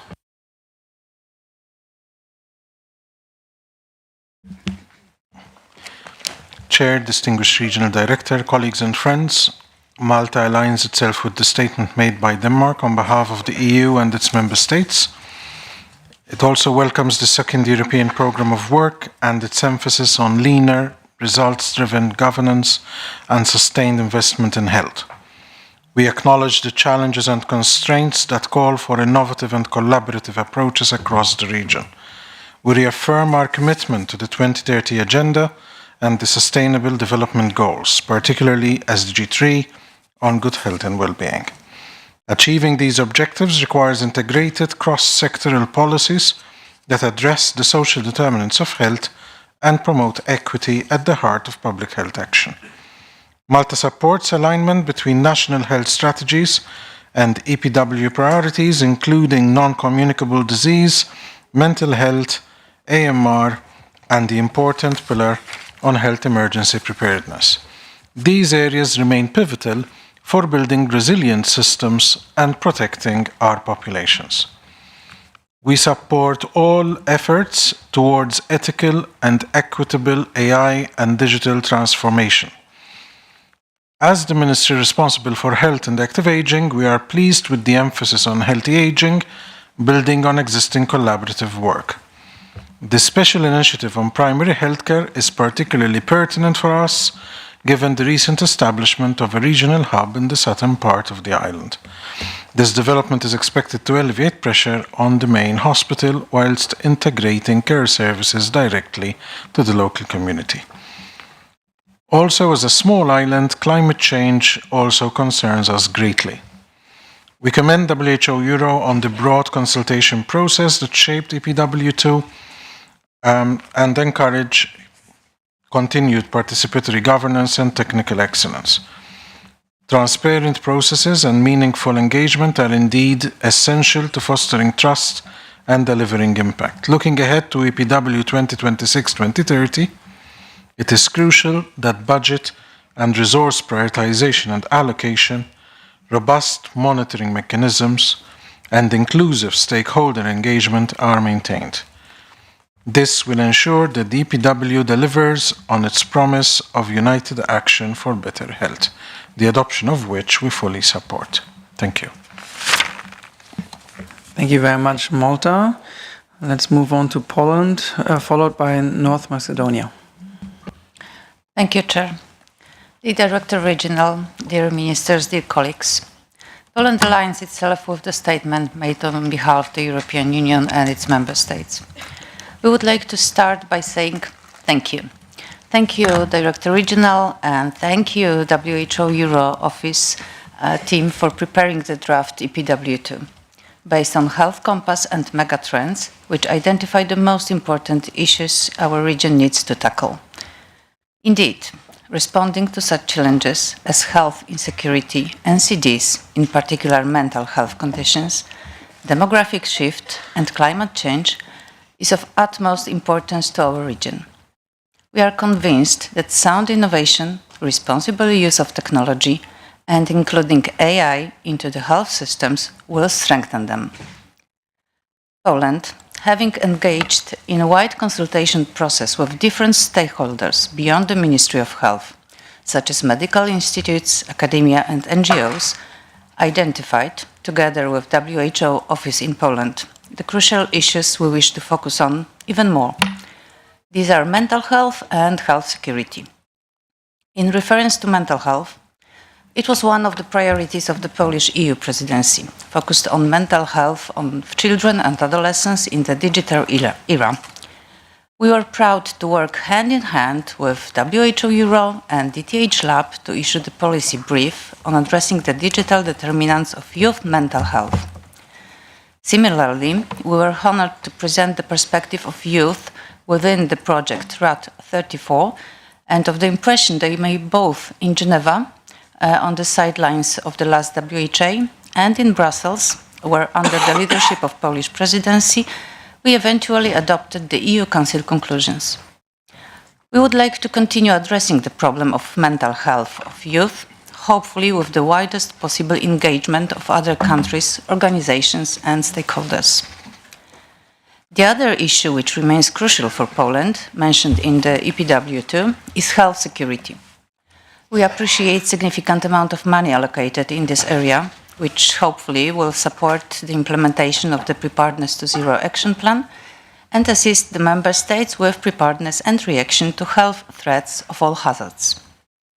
Poland has successfully adopted the latest IHR amendments, and the WHO engagement is key in fostering international cooperation, such as organizing joint trainings for national contact points and providing guidance in the implementation of the amendments, and by this, enhancing cooperation. We also appreciate including the issue of preventing infectious diseases in the EPW2. Here I would like to thank the Director of WHO Office in Poland for her constant support for immunization advocacy and communication to the relevant institutions. Again, thank you for conducting the process of drafting EPW2 in such an open and constructive way. Poland welcomes the document and will support the decision. Thank you. Thank you very much, Poland. I'd like to give the floor to North Macedonia, followed by the Republic of Moldova. Distinguished Chair, Regional Director, North Macedonia warmly welcomes the second European Programme of Work, a visionary roadmap toward a healthier, safer and fairer European region. We're proud to have contributed to shaping this program through broad consultations that brought together our experts, our partners, and our people. We worked side by side with professional associations, academia, patients, youth, and the private sector, and with the steady guidance of the WHO Country Office. We believe this program reflects our real health challenges, but not only in North Macedonia, but across the Western Balkans. It calls for us to strengthen primary care, to advance health promotion and disease prevention, to build resilient health workers, and to accelerate our digital transformation as a bridge to better care. The Ministry of Health has already integrated EPW priorities into our national agenda. We are committed not only in words, but in action. Additionally, North Macedonia fully aligns with the regional commitment to ending violence against women, both as a public health and a human rights priority. In close collaboration with her sectors, the Ministry of Health has undertaken a national assessment to understand the scope of the problem and to define how health services can play a role in prevention, in early detection and care. Building on those insights, we are taking steps to strengthening our response to ensure every health professional is equipped, empowered, and empathetic when standing beside survivors of violence. This effort is being advanced in partnership with relevant institutions, with UN agencies, and under the leadership of WHO. Together, we're building a health system that protects dignity, promotes equity, and leaves no woman behind. Thank you. Thank you very much. Let's move on to the Republic of Moldova, followed by the Russian Federation. Thank you, Chair. Distinguished Director General, dear delegates, the Republic of Moldova commends the WHO Regional Office for Europe for leading and an inclusive and consultative process and developing the second European program of work. This participatory approach ensured that the program reflects the priorities and realities of all member states. It provides a unifying vision for health in a time of geopolitical fragility, when cooperation and mutual trust are essential to protect people's well-being. We strongly support the vision of APW2 as a health compass for the European region, placing health at the center of resilience, prosperity, and social cohesion. Its guiding principles, namely security, solidarity, sustainability, and trust, fully resonates with Moldovan's priorities and our European path towards stronger and more resilient health system. Moldova sees EPW2 as a framework that supports our ongoing reforms, from health security and preparedness to primary care, digital transformation, and equity in access. We also welcome the Regional Director's Special Initiative on Violence Against Women and Girls, which is fully in line with Moldovan's national commitment to gender equality and human rights. Guided by international principles, we continue to strengthen the legislation, institutions, and services to prevent and address all forms of violence. The National Program on Preventing and Combating Violence Against Women and Domestic Violence sets clear priorities for protection, prevention, and survivor support. In the health sector, institutional mechanisms have been introduced to strengthen the response to gender-based violence, including screening in medical settings and hospital-based support units that offer integrated care to survivors. As well, Moldova's approach relies on strong intersectoral collaboration, which ensure joint action among health, social protection, police, and justice sectors.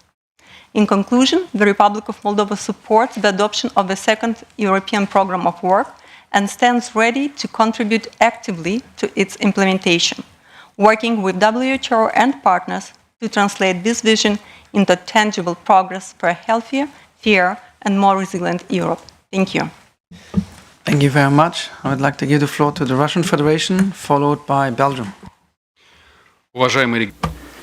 Regional Director, colleagues, we thank the Regional Director and the Secretariat for developing the European Programme of Work. The document demonstrates the strategic continuity and inclusiveness of the process of coming up with it and deals with many of the challenges that the European region faces. We support the priorities that have been outlined, including the action on fighting non-communicable diseases, developing primary healthcare, digitization of healthcare, and also creating resilient systems. We'd particularly like to note the importance of an intersectoral approach, which is reflected in the document. We hope that within the EPW2 we'll be able to re-establish a systemic approach and consolidate the potential for fighting non-communicable diseases at regional and country level. However, we cannot support the terminology used in preparing the document. In this connection, the Russian Federation disassociates itself with such vague language in the text, such as gender sensitivity, marginalized groups, and thematic crises. We'd like to ask this to be added to the minutes of the meeting. And as far as the rest of the document goes, we support it and we don't object to its adoption. Thank you very much. Thank you very much, Russian Federation. I'd like to give the floor to Belgium, followed by Switzerland. Thank you, Mr. Chair. Regional Director, colleagues, we align ourselves with the statement delivered by Denmark on behalf of the EU and its member states.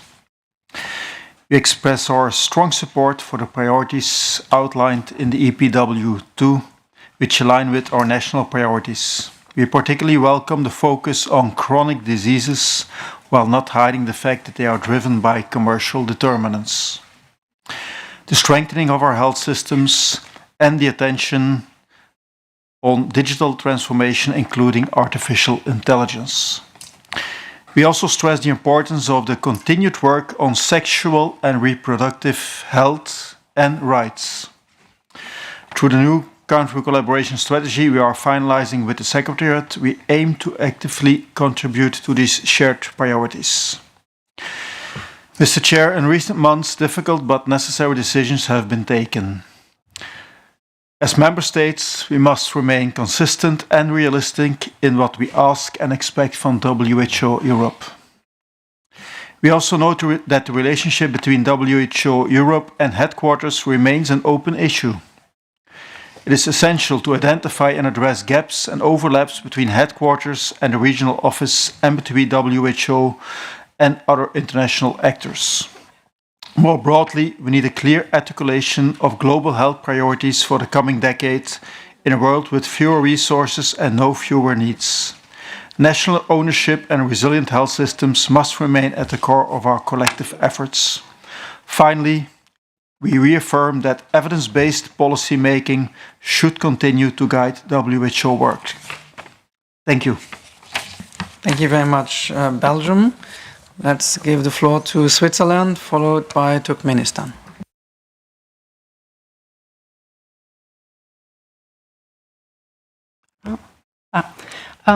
I wanted to ask if we can have the statement a bit later. Thank you.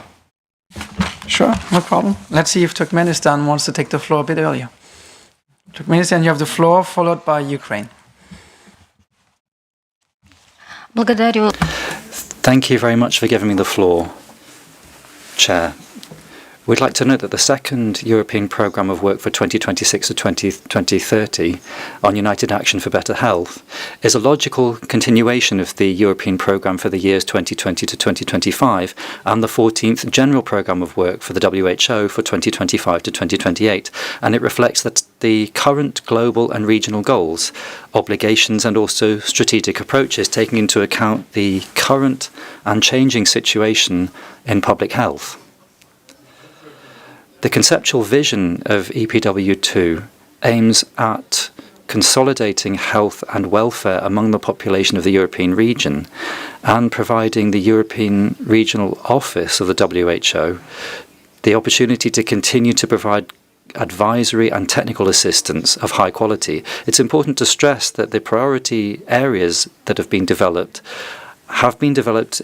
in line with the needs and requests of our countries, which strengthens how timely and acceptable they are to us. The role of the regional committee as a coordinator and intermediary at regional and sub-regional levels is of key importance for dialogue and cooperation in the area of health. In carrying out our priorities, Turkmenistan continues to make significant efforts to support the health and welfare of our population and reduce, in particular, the main infectious diseases. The country is also working on immunization. We're working actively on readiness and the resilience of our systems in reacting to disasters in terms of public health. We also pay particular attention to prevention of non-communicable diseases. We see this as a key component of sustainable development of our healthcare system. We've finished work on a programme of renewing our national strategy on prevention and control of NCDs, which includes a comprehensive approach covering all levels of medical assistance, intersectoral cooperation, and also measures to increase the health and awareness about a healthy lifestyle. The strategy aims to reduce risk factors such as smoking, unhealthy eating, low physical activity, alcohol abuse, and it has an accent on prevention also of heart disease, diabetes, cancer, and chronic respiratory disease. An important element of the strategy is also integrating issues around aging and healthy aging, which reflects our endeavours to guarantee health throughout a person's life. We support the second European Programme of Work for 2026 to 2030, and we hope that it will become a firm foundation for long-term, flexible and effective cooperation. We thank the European Office for the work that it's done. Thank you very much. Thank you very much, Turkmenistan. Let's follow up with Ukraine and afterwards France. Dear Chair, colleagues, On behalf of Ukraine, I would like to thank the Regional Office for Europe for preparing the second European program of work for 2026-2030. Ukraine strongly supports this program and welcomes its vision for a healthier, safer and more resilient Europe. The second European program of work provides a clear roadmap for joint action on the most important challenges of health, from emergencies and antimicrobial resistance to mental health, aging and climate change. For Ukraine, these priorities are particularly relevant. Our health system continues to work under the extreme pressures of the full-scale war of aggression launched by Russian Federation. Despite daily attack on medical facilities and staff, we continue to strengthen emergency preparedness, expand primary health care, promote mental health, and advance digital health transformations. We also committed to the One Health approach and cooperation in addressing antimicrobial resistance, which remains a growing global threat. Ukraine supports the focus of the second European program of work on solidarity, innovation and inclusion. We share the belief that no one should be left behind, not in times of peace and not in times of war. In conclusion, we express our full support for the adoption of the second European program of work and reaffirm Ukraine's readiness to work closely with WHO, Europe and all member states to turn this vision into action. Thank you. Thank you very much, Ukraine. I'd like to give the floor to France, followed by Finland afterwards. Distinguished Chair, I will speak in French for our intervention. Monsieur Regional Director, dear Hans, colleagues, France aligns itself, of course, with the statement made by the Danish presidency on behalf of the European Union. France welcomes the second European programme of work that comes from deep consultation with the member states, and the adoption of this programme, of course, and unfortunately comes in a context characterised by multiplication of interconnected crises and a worrying erosion of confidence in science and in multilateralism in health. Given the stakes, France restates its commitment to a Europe that is more resilient and inclusive, where we need to put science at the heart of our actions. France reaffirms its support to the 5 priorities outlined in the European Programme of Work, aligned around the French strategy as well, and also the strategy of the European Union, stressing in particular health security, the fight against non-communicable diseases without forgetting mental health, promotion of healthy ageing, integration of climate challenges into all health policies, and also the adaptation of healthcare systems to innovation. In line with this last priority, the roadmap on digital mental health and the use of artificial intelligence are particularly important. Finally, France welcomes the 2 initiatives on primary healthcare and on the fight against violence against women and girls. France recalls that the normative and technical working of the regional office should maintain its cross-cutting character in line with the strategies that have been outlined through this second EPW. Furthermore, the support of the WHO on monitoring and also in other areas is very important. It's important that we have resilient healthcare systems and that they are fair. France will continue to actively defend these systems, in particular through integration of prevention as an essential part of healthcare policies, the fight against antimicrobial resistance and climate change, which requires strengthened regional cooperation, the full operationalization of the One Health approach, and with this in mind, France will hold a high-level summit, a One Health summit in 2026. Universal access to healthcare and to sexual and reproductive health and rights are also important. We're also committed to European cooperation. Work at European level and also interregional level is very important. That's why we welcome the invitation of the director of the African Regional Bureau yesterday. It's important that we continue to work with our partners to meet all of our ambitions. Thank you very much. De vous écouter en français. I was very pleased to hear you in French. Thank you very much. Followed by Austria. Thank you, Chair. Finland aligns itself with a statement delivered by the European Union and its member states. We welcome the second European Programme of Work as a strategic and timely framework that places health and well-being at the core of a public policy. This aligns with Finland's long-standing commitment to health in all policies and our priority areas, including the economics of health for all. Finland emphasizes the importance of investing in non-communicable diseases prevention, particularly in light of an aging population, sedentary lifestyles, and increasing pressures from commercial determinants such as unhealthy foods, alcohol, and tobacco and nicotine products.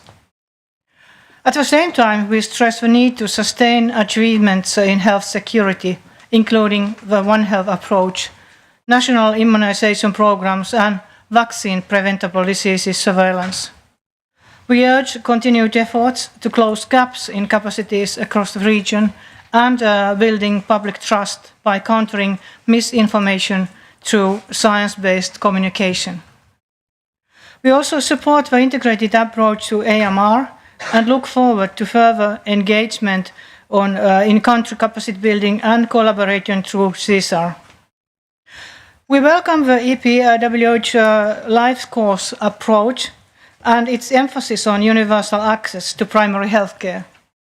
This must be integrated with prevention programs. Finland considers it essential that the work on sexual and reproductive health and rights continues in the region. We appreciate the reaffirmation by the regional office of its normative role and commitment to evidence-based advocacy. However, we remain concerned about the weakening of a language of SHR and reiterate our strong support for its inclusion.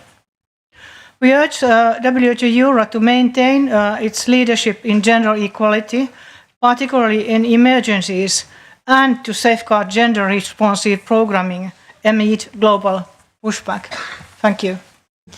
Thank you very much, Finland. Let's continue with Austria, followed by Bulgaria. Vielen Dank. Thank you very much. Austria aligns itself with the statement made by the EU and its member states. The second European programme of work will set the coordinates for the coming years and will serve as a compass for the most significant challenges of our region. We welcome the anchoring of health security as a central priority in the new programme. Health crises are increasingly more complex and they require interdisciplinary and sustainable solutions. With its technical expertise, WHO can promote resilient and robust healthcare systems. Non-communicable diseases are a major challenge and require determined and coordinated cooperation. In this context, I would like to highlight three aspects. On the one hand, promotion, training, and competence in health are of key importance in reducing preventable deaths as a result of non-communicable diseases. Particularly important is that we also have measures to promote mental health. Political commitments, strategic partnerships, intersectoral cooperation, and the inclusion of populations are key. We are pleased to see that this has been included in the new programme of work. Further, structural reforms and targeted investments, in particular in primary healthcare, are essential. Furthermore, our healthcare systems need to be prepared for major changes in demographics. And the third aspect is the role of commercial actors, which must be highlighted.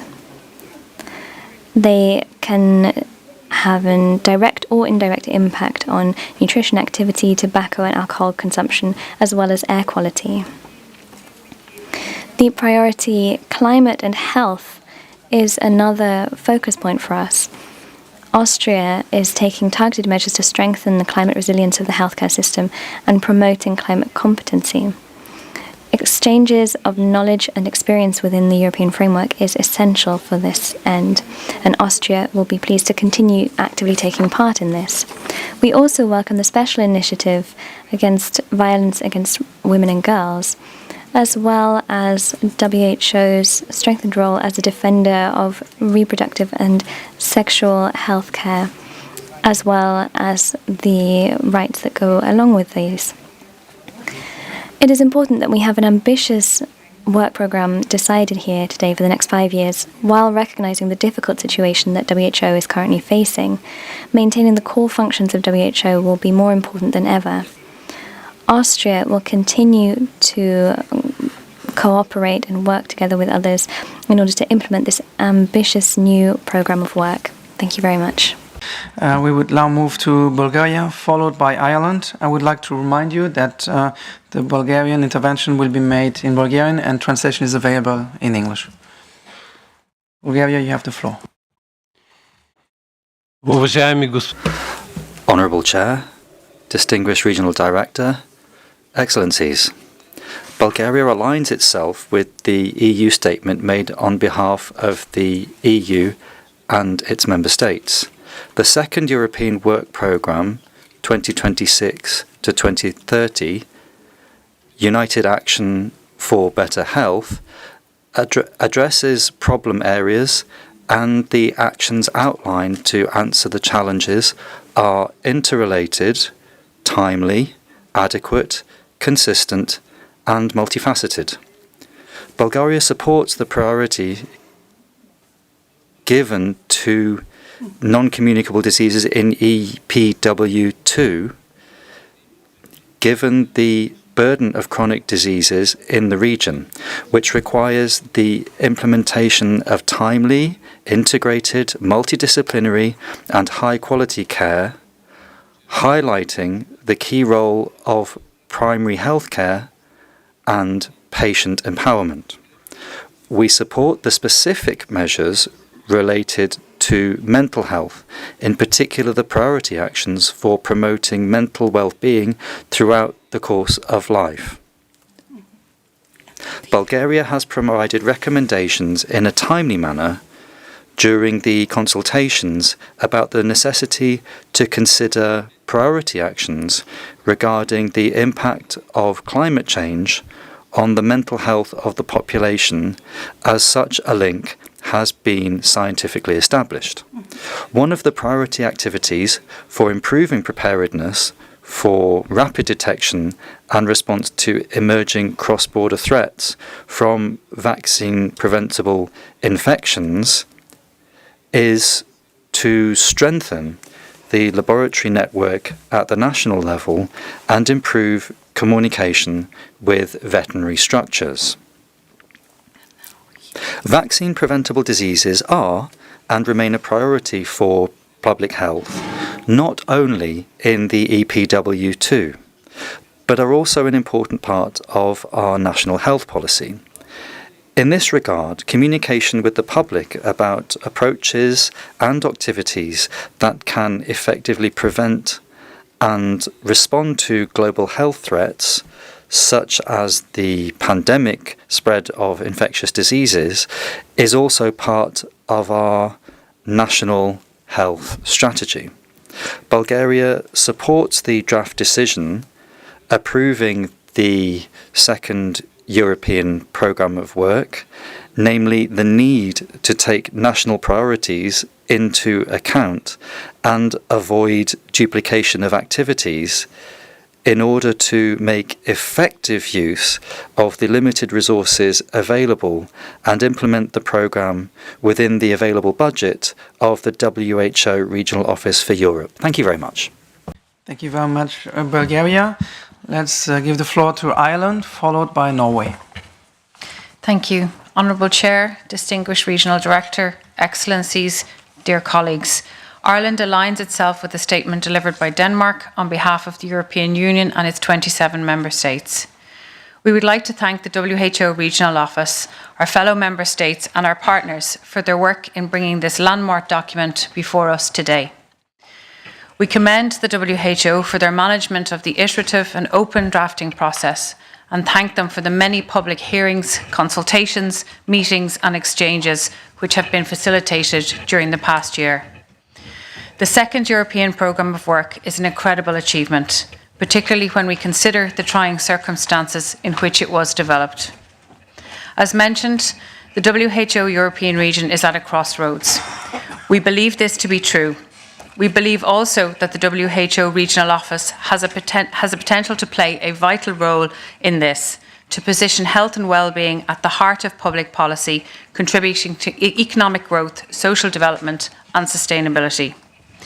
EPW2 reflects an organisation that has learned valuable lessons from the experience of the previous European programme of work and demonstrates that it is also an organisation which is ambitious, strategic and determined to innovate.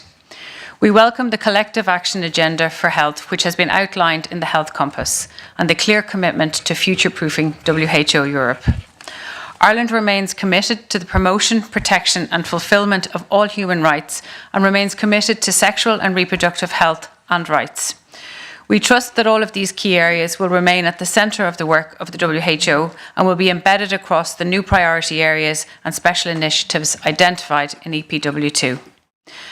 Throughout the implementation of EPW2, we hope to see the protection of the WHO's central roles with respect to its normative and standard-setting functions, its leading and convening role, and its vital role in the direction and coordination of international health work, including in emergency preparedness, prevention and response. Ireland is committed to collaborating with the Regional Office and fellow Member States on the implementation of all priority areas with special initiatives to ensure that people and communities across the region will live healthier and longer lives. Thank you. Thank you very much, Ireland. I'd like to give the floor to Norway, followed by Hungary. Thank you, Chair, Regional Director, Excellencies. We are also conscious of time and will comment only briefly. We would like to thank the Secretariat for their efforts in developing the new EPW2 through an inclusive process. We welcome a clear prioritization of critical actions aligned with the EPW14 and with the current financial and budgetary limitations of the organization better reflected. Norway will continue to support WHO Euro in its efforts to deliver on its core mandate in those areas where WHO has a comparative advantage in the context of increasing pressure regionally and globally. Thank you. Thank you very much, Norway, and I appreciate being brief. Let's move on to Hungary, followed by Israel then. Honorable Chair, distinguished Regional Director, dear colleagues. Hungary aligns itself with the statement delivered by Denmark on behalf of the EU and its 27 member states. Hungary welcomes the vision set out in the second European Programme of Work, 2026-2030, United for Better Health. This programme, elaborated through extensive consultations, reflects our shared ambition. It is an invitation to renew our commitment to health, resilience and equity in a rapidly changing European region in a more focused way in this complex environment. We appreciate the forward-looking nature of EPW2. In addition to addressing acute challenges in healthcare, also paying attention to the long-term social and health consequences. It recognizes the evolving challenges of our time, aging populations, growing pressures of migration, consequences of climate change, increasing anxiety burden, including mental health, misinformation, digital transformation, workforce shortages, and growing expectations for more personalized, people-centered care. These are challenges Hungary is actively addressing through investing in an agile and competent health workforce, expanding access to healthcare, modernizing health IT systems, launching public health campaigns to support healthier lifestyles, and strengthening screening programs, just to mention some. The EPW2 outlines very clear actions assigned to the 5 priority areas, intending to support and complement, not to duplicate, existing actions and instruments, while fully respecting member state competences. Hungary values the role of WHO Europe in supporting shared goals, providing a platform for cooperation, and strengthening our collective capacity, while providing high-level technical expertise. It is also vital to avoid applications on the global, regional, and national level, and using resources accordingly. We welcome the renewed focus on anticipating health needs rather than simply reacting to them. This is exactly the shift we're also pursuing at the national level, putting emphasis on prevention, health promotion, health literacy, integrated primary healthcare, and an increasing use of digital health and innovative technologies and making use of the opportunities AI can provide us. Importantly, EPW2 supports flexibility and ownership, allowing countries to adapt priorities to their national context.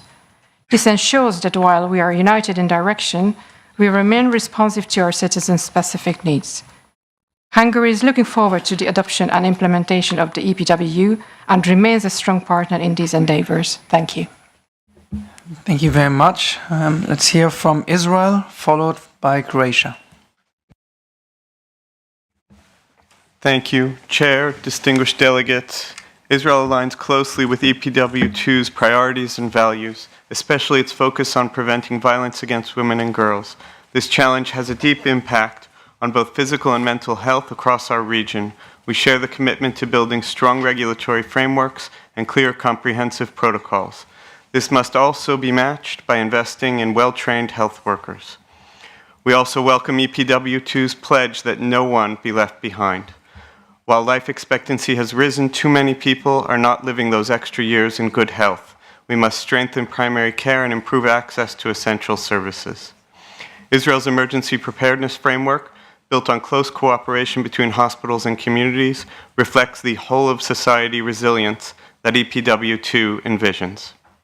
We share the program's focus on tackling non-communicable diseases, supporting mental health, and building climate-resilient systems that can withstand the pressures of a warming world. We also support EPW2's call to harness data and technology for everyone, everywhere.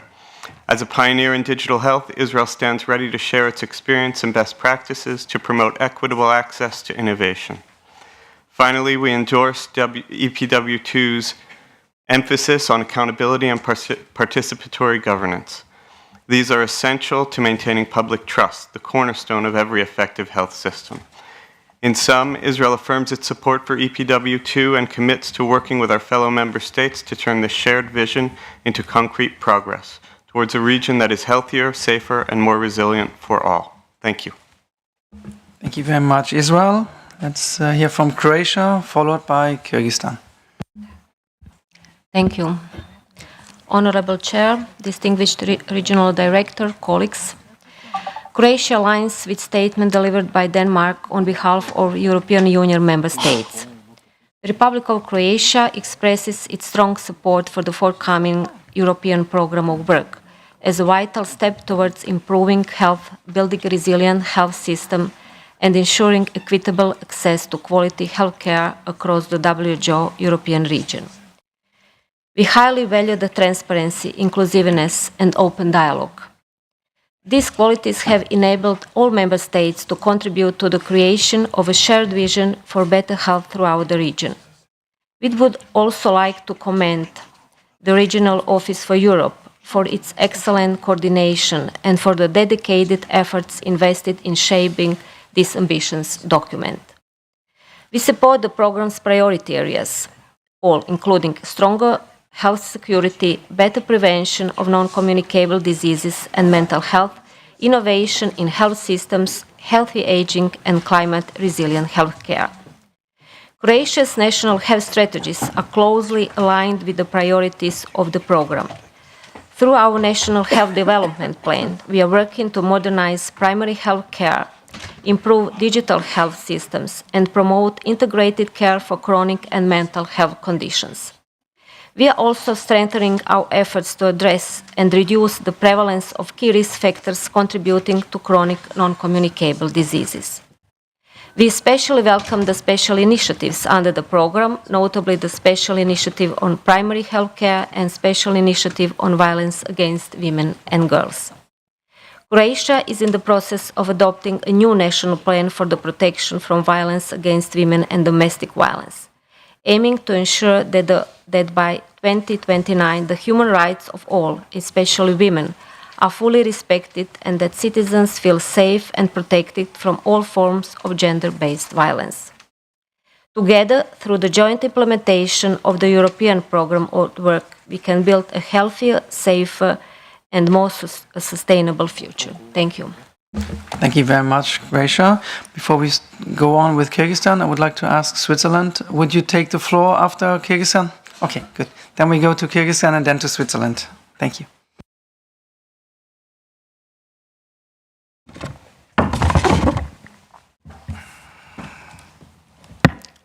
Спасибо. Thank you very much for giving Kyrgyzstan the floor. Kyrgyzstan fully supports the second European Programme of Work, 2026 to 30, and we share the objectives of creating a more sustainable, fairer and reliable system of health adapted to the new global challenges. What's particularly relevant for us are the megatrends that are highlighted in EPW2. Health and epidemiological security and new approaches to response. The change in the climate and health are clearly linked, as are increasing ecological risks, especially as we are a mountainous country where climate change is being particularly felt. Non-communicable diseases and mental health, prevention, early response, and ensuring mental well-being. Health and active aging are also important areas for work for our country too, creating a basis for social involvement and long and active lives. For many years we have been following the principle that health begins with effective primary health care, and we're effectively carrying out reforms of our healthcare sector today in that area, focusing on family doctors and introducing new models of financing while increasing the quality of services. In recent years, we've introduced an electronic register of patients and a digital health card for each citizen. The modernization of family centers in all regions and improving the ongoing training of doctors. We're establishing quality assessment schemes, improving them with regard to medical services, and attaching quality objectives to financing.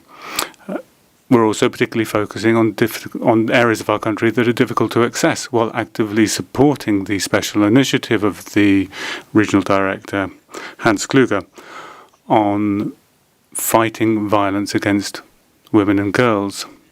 As part of our national programme, we're strengthening the medical and psychological services that we provide, as well as carrying out campaigns to prevent gender violence.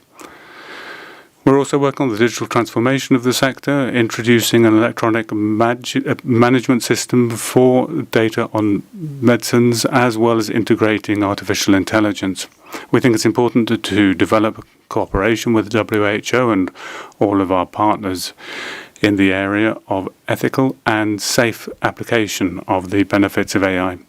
We're particularly grateful to the Regional Director for the active involvement that we have enjoyed in the process of the reform and their full involvement in the reform of the sector in Kyrgyzstan. Thank you. Thank you very much. Would like to give the floor to Switzerland, which is our last member state intervention. Switzerland, you have the floor. Merci, Monsieur le Président. Thank you, Chair. The priority areas for EPW2, we believe, are well chosen for our region. One aspect is the scientific excellence and transparency, which is a precondition for credible recommendations to member states to ensure that they can develop their national health policies. That is something that includes the ability to communicate data and information in a way that can be understood and in a way that can be believed.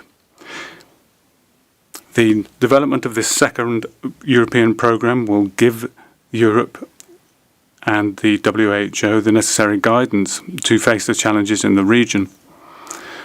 We believe it's important to recognise the need for these programmes to be realistic, coherent and achievable.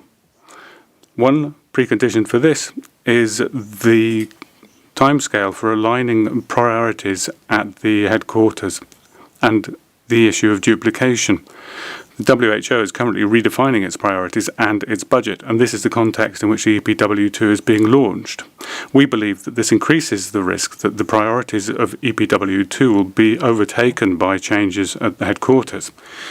And that's why we urgently encourage ongoing and regular dialogue between the management of WHO Europe and WHO headquarters to ensure that the structural reforms which are planned at the global level do not in any way jeopardize the priorities at the regional level. We also would suggest that there be detailed mapping that be carried out in order to identify those financial elements which have been confirmed by headquarters and those which require additional financing or a structural change. A second concern relates to the time frame.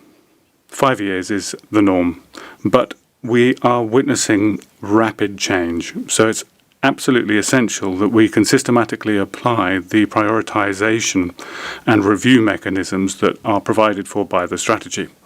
Our delegation will continue to remain committed to a realistic and credible implementation of the new work programme, and we look forward to continuing this dialogue with you. Thank you very much. Merci beaucoup, Switzerland. That was it. I see there's no other interventions, no other member states that want to take the floor. Then I would like to take the opportunity to ask our UN agencies and international partners to raise their name tag and to get the floor. I see first the European Union, if I'm right. I'd like to give you the floor first then.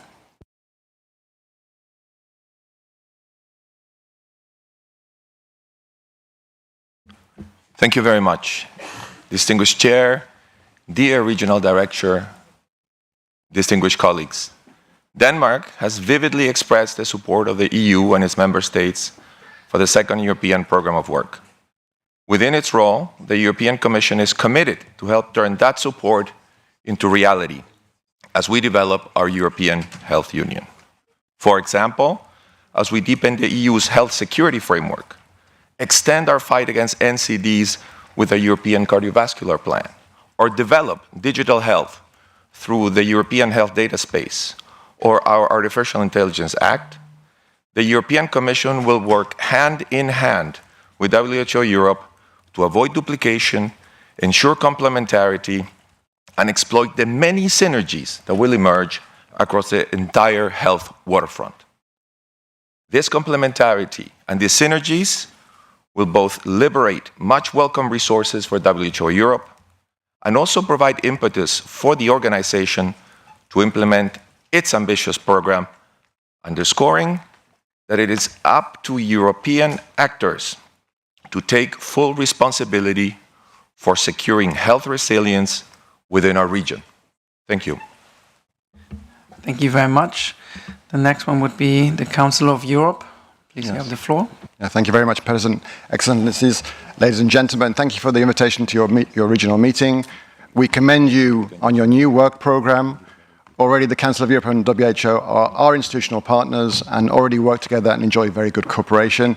This good cooperation was demonstrated by the important interventions by Regional Director Hans Kluge and Assistant Director General Jeremy Farrar in the opening of our recent Council of Europe conference on the protection of health.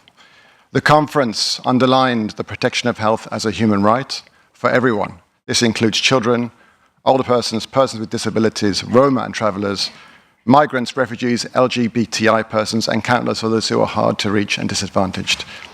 The conference reasserted the many legal bases of the Council of Europe underpinning health protection, notably through states parties' commitments to safeguarding access to life-saving care and protecting physical integrity and bodily autonomy in the framework of the European Convention on Human Rights, removing the causes of ill health, promoting health literacy and preventing epidemic, endemic and other diseases in the framework of the European Social Charter, safeguarding patients' rights to dignity, integrity, privacy, equitable access to healthcare, free and informed consent in the framework of the Oviedo Convention on Human Rights and Biomedicine, assuring the quality, safety and equitable access to medicines and health products in the framework of the European Pharmacopoeia, preventing the counterfeiting of medical products in the framework of the Convention on Medicrime, and through states' commitments to advancing a strong role for the health sector in identifying victims of rape, intimate partner violence, female genital mutilation, and women suffering from psychological violence, suicidal thoughts resulting from tech-facilitated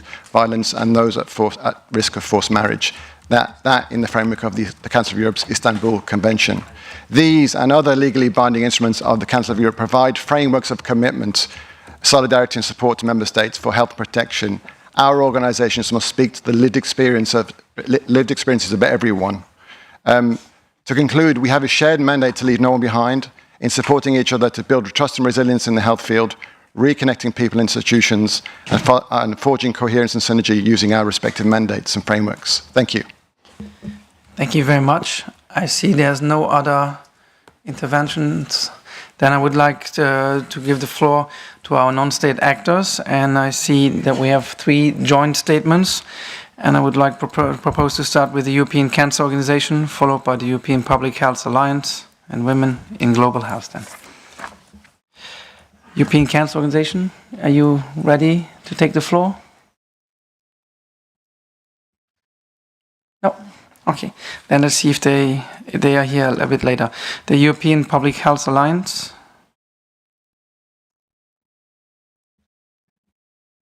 No? Okay, then the Women in Global Health.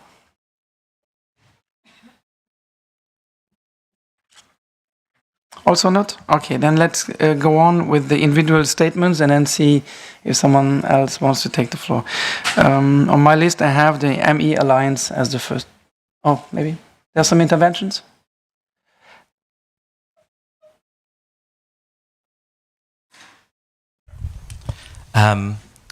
Dear Chair, Directors and Distinguished Delegates, the statement is on behalf of the European Medical Students Association, European Federation of Nurses Associations, European Nursing Students Association, European Junior Doctors, and the Standing Committee of European Doctors. As mentioned by the Regional Director in his report, the European region faces a paradox, with the highest number of doctors and nurses ever recorded, and yet a projected shortfall of over 800,000 healthcare professionals by 2030. And those who are currently caring for us are themselves facing their own crises. The recent mental health survey released by the WHO Europe revealed a stark reality amongst Europe's healthcare workforce. 1 in 3 doctors and nurses admitted that they have symptoms of depression and anxiety, while over 10% had suicidal thoughts. This is the reality that we are facing. The mental health of our workforce is not a luxury. It ensures that patient safety, health security, and the future of public health is secure. But coupled with an upcoming healthcare workforce crisis, we must understand that if not tackled today, there will not be a workforce to protect tomorrow. Thus, we are sounding the alarm. The European Junior Doctors, whose report is being published next week, highlights a worrying reality of working conditions. 66% of doctors exceed the European Working Time Directive limit, with 20% working over 70 hours a week and 69% of this remaining unpaid. This is unacceptable. Today's medical and nursing students are tomorrow's workforce, and yet the current workforce is overworked, underpaid, stressed, depressed, and yet we continue to work for the public because caring is not the issue, conditions are. Thus, we welcome WHO Europe's efforts in addressing this with the prioritization of mental health in the 2nd European Programme of Work, the recognition of the workforce crisis, and look forward to WHO Europe's focus on increasing collaboration with civil society and youth engagement. But commitments must now be matched by implementation. Thus, we call on Member States and WHO Europe to strengthen and enforce zero tolerance for violence, bullying and harassment, as highlighted through the MENS survey, ensure alignment with the European Working Time Directive and ensure fair and proper compensation for healthcare professionals, invest in enhancing current support systems for their workforce, as well as a healthy workplace environment, invest and work with youth and civil society to help co-design sustainable systems with a focus on collaboration and participatory governments, and leverage upcoming advancements and technological innovation to reduce administrative burdens on professionals so that they can focus more on patients. We stand ready as youth, civil society, and as the future healthcare professionals of Europe to work with you all to ensure that the people who care for us can finally be cared for themselves. Thank you. Thank you very much. Is there any other joint statement?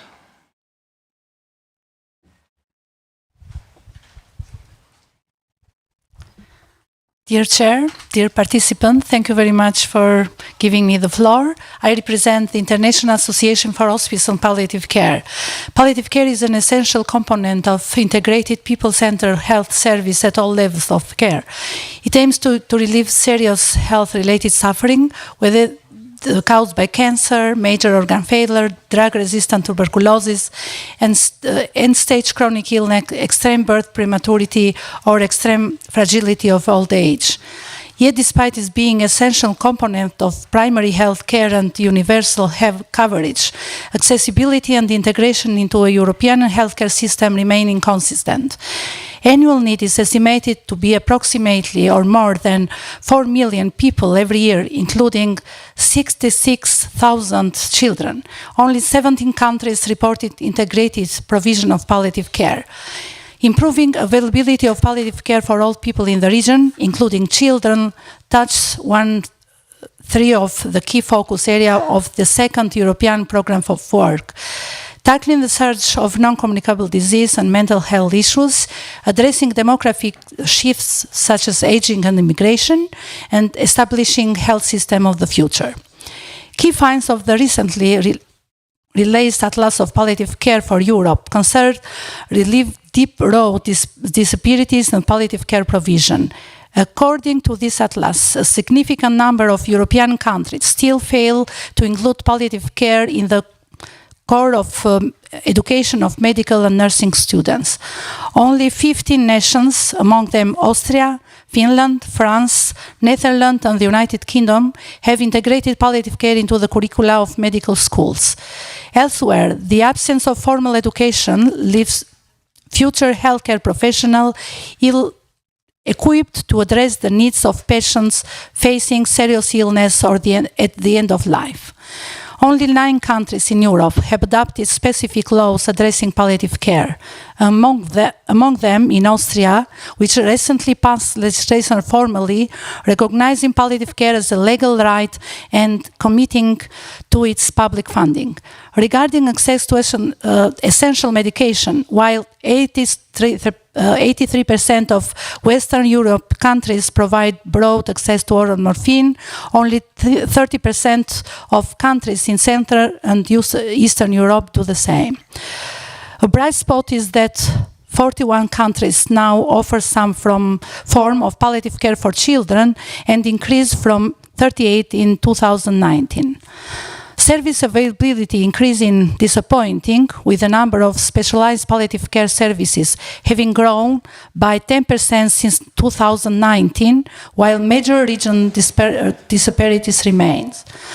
The International Association for Hospice and Palliative Care recommends that the second European Programme of Work explicitly commits to include palliative care development as a primary health care to ensure that it is provided in the community and is accessible to all. Thank you.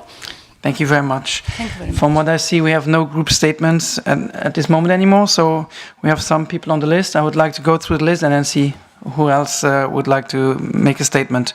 I have ME Alliance. No. The World Heart Federation. Movendi International. Thank you. Am I audible? Thank you, Chair. Movendi International welcomes the second European Programme of Work and its vision of united action for better health. We support the strong focus on prevention, equity, and sustainable financing. Priorities that reflect what we see, the values we see in communities across Europe. Alcohol harm is deeply affecting these priorities, while evidence-based alcohol policy helps advance all 5 EPW2 priorities themes: strengthening health security by reducing system strain, preventing NCDs and promoting mental health, supporting healthy aging, contributing to environmental sustainability, and ensuring sustainable financing for health systems. Alcohol policy deserves recognition and resourcing as a cross-cutting enabler of EPW2, a policy area that can accelerate progress across the regional agenda. Implementing the WHO quick buys, especially alcohol taxation, delivers rapid and lasting benefits. These measures prevent harm and generate resources to expand screening, treatment, and care, including for the 12 million children in Europe growing up in families affected by alcohol use disorder and addiction. We encourage WHO Europe and member states to leverage the quick buys already embedded in EPW2 to to link fiscal policy with service delivery, building self-sustaining systems that elevate prevention, scale up care, and protect the health and rights of children in need. Through such efforts, alcohol policy can be a powerful catalyst for healthier, fairer, and more sustainable societies. Thank you, Chair. Thank you very much. Next one on my list would be the European Nursing Students Association. They would like... Good. You have the floor.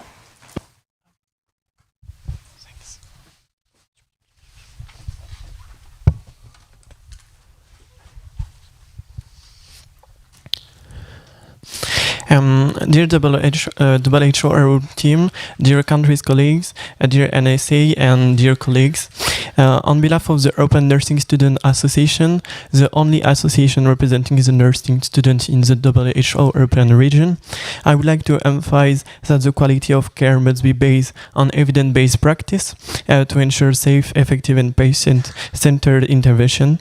This approach aligns closely with the WHO Chief Nursing Officer programs, which promote nursing leaderships to strengthening of competency and the integration of research and scientific evidence into clinical practice. The university-level education of nursing students strengthens scientists and theoretical knowledge, develop practical think and ethical reflection, and enable future professionals to better understand disease and treatments. It thus contributes to promoting the nursing profession while directly improving the quality and care. And at the same time, it's essential to support the mental health of the nursing student and the professional. Stress, emotional burden, and the domain of the professional can affect well-being and performance, impacting the quality of care. Preventing well-being and fostering resilience creates a healthier work environment and more secure, compassionate patient care. For the nursing student, we are missing some data, so it's why ANSA will this year share a survey to collect more data and work on this important subject for us. To conclude, an ANSA call for improving the quality of care therefore requires an integrated approach, enhancing the students' skills through university education while safeguarding the mental health and well-being of nursing students. And also, ANSA is ready to work with everyone and WHO and members on these topics, and never forget, by investing in the university education and well-being of future nurses, we invest in the very foundation of quality of care, become empowering, educated and healthy nurses, build healthier societies. Thank you. Thank you very much. Then the last one on my list would be the International Federation of Medical Students Association.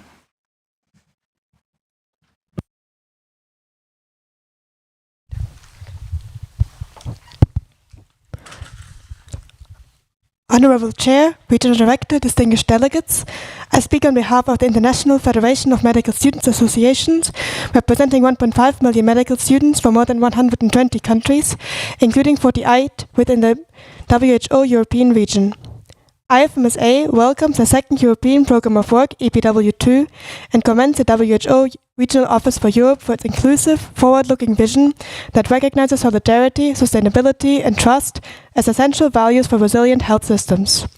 We particularly welcome EPW's focus on advancing health equity and well-being, addressing mental health challenges, and tackling social determinants of health.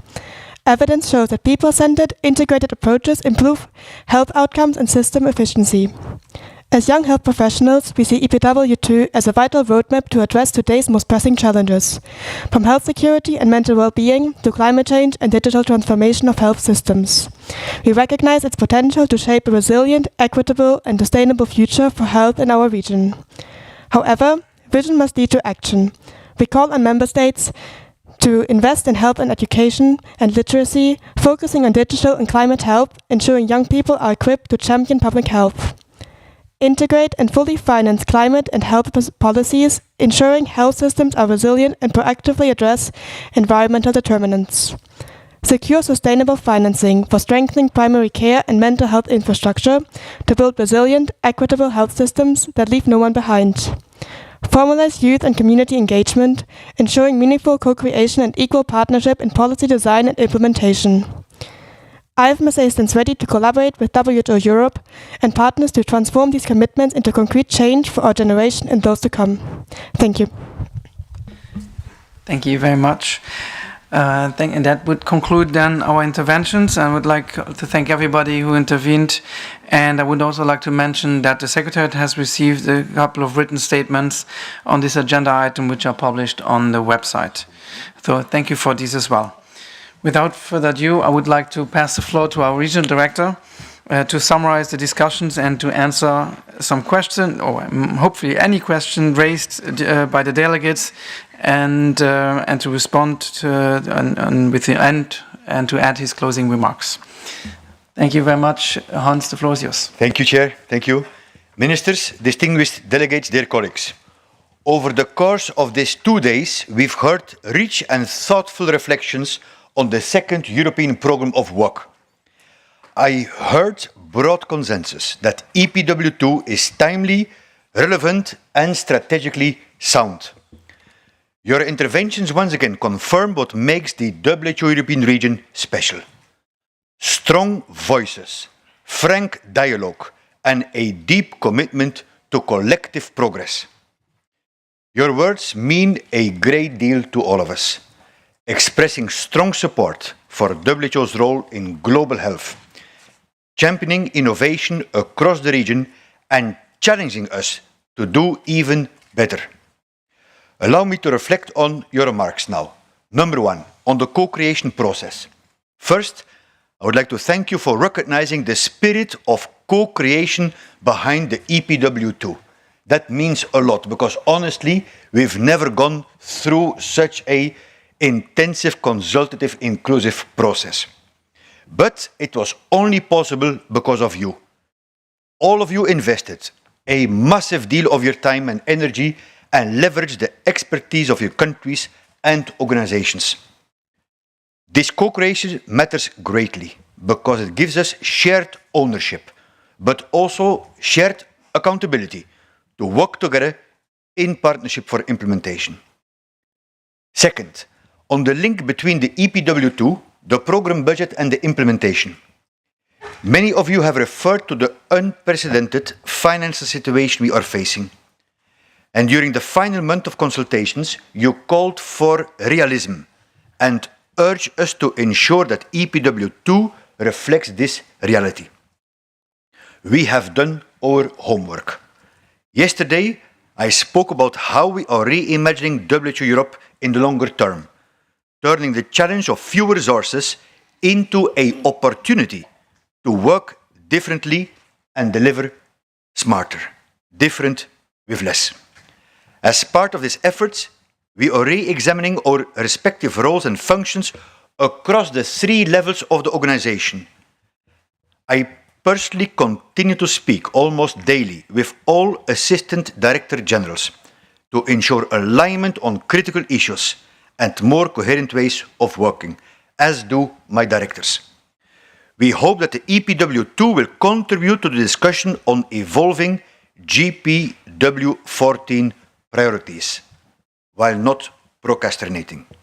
In the EPW2, for the first time in WHO, we've introduced a modular approach, with actions classified as critical, resource contingent, or supportive.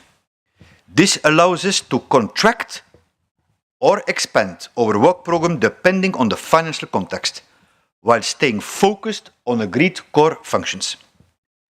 We greatly appreciate that in the final months of the dialogue, you provided detailed feedback on how you see the proposed intensity of delivery. These discussions have served us very well, and we've reached a strong convergence on priorities, while recognizing that one size does not fit all. Our work will always be tailored to the needs and the demands of the Member States.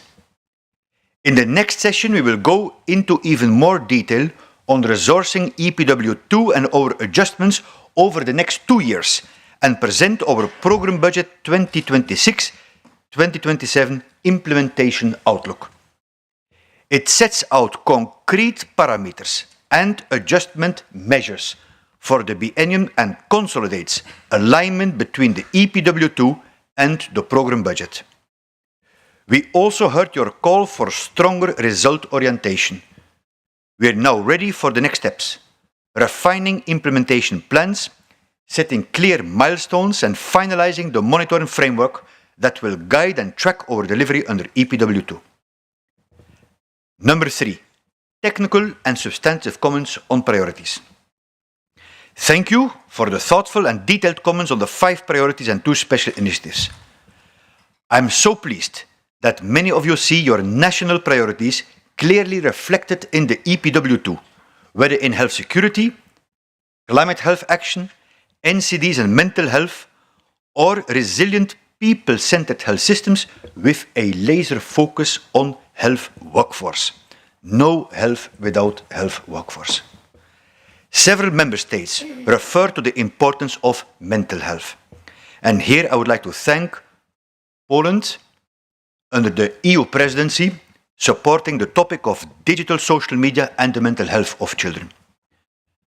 I'm also very grateful to France, mon cher ami Jérôme, for co-organizing the first ever ministerial meeting on mental health in all policies with a groundbreaking declaration. Je vous remercie.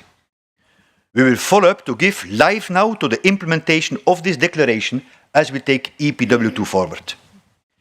Many of you have reinforced the direction of EPW2 to place stronger emphasis on prevention as part of our agenda of going back to basics, an area where WHO has long-standing expertise and core competencies, especially for NCDs and mental health.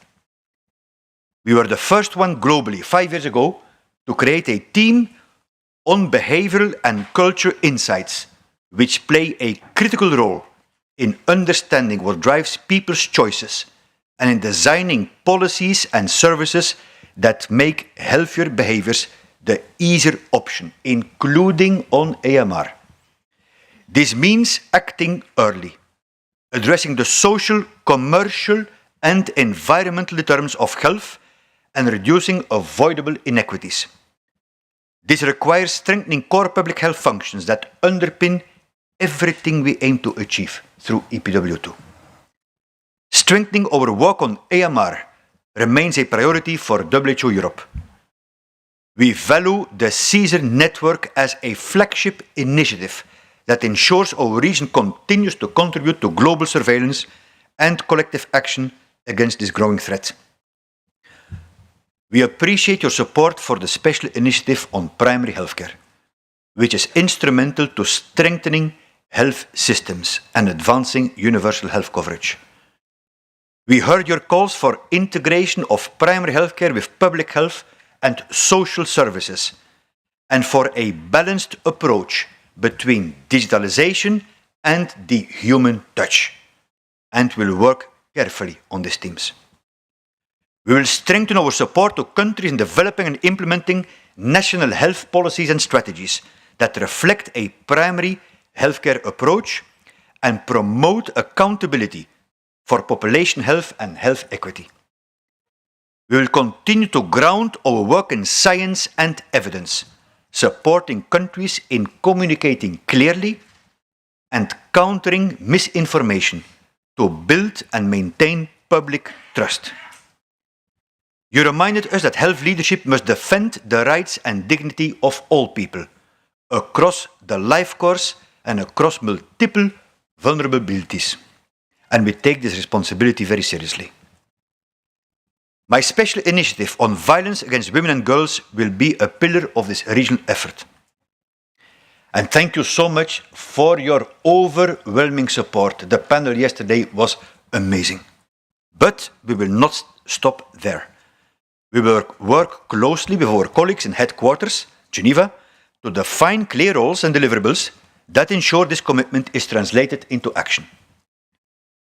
Women's health, including sexual and reproductive health and rights, will be visible in our day-to-day work.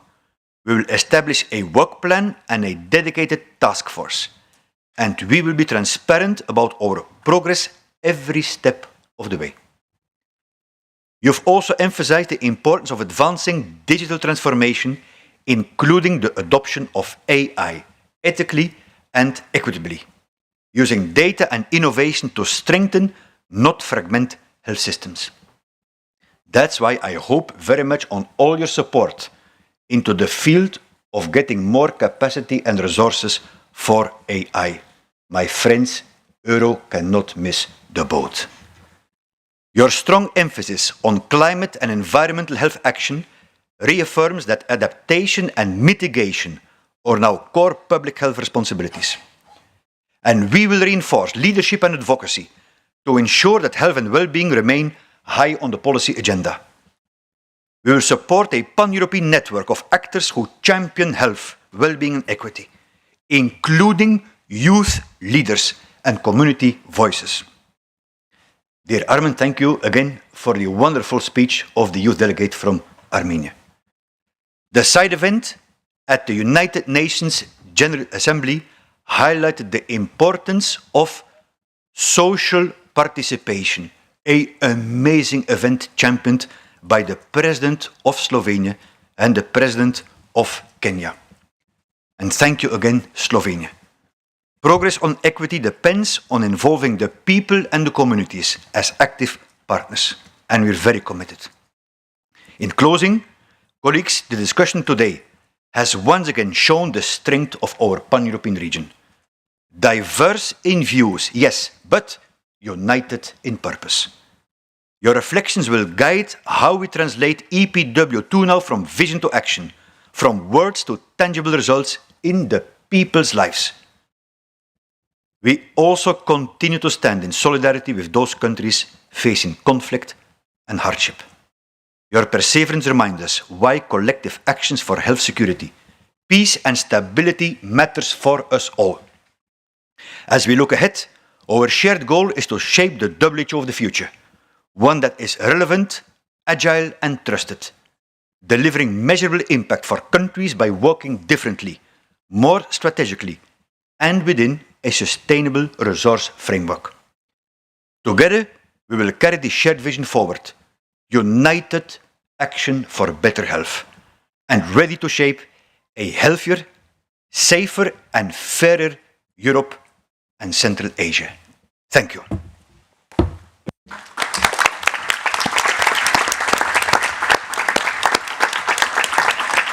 Thank you very much, Hans. That brings us to the conclusion of this agenda item. We are now ready to consider the proposed draft decision contained in document EUR/RC75/conf.doc/6 draft decision on the second European Programme of Work 2026 to 2030, United Action for Better Health. I'm asking now the committee, are you willing to adopt the proposed draft decision by consensus? I see no nameplates raised. For that, I would like to adopt this agenda point. Thank you very much.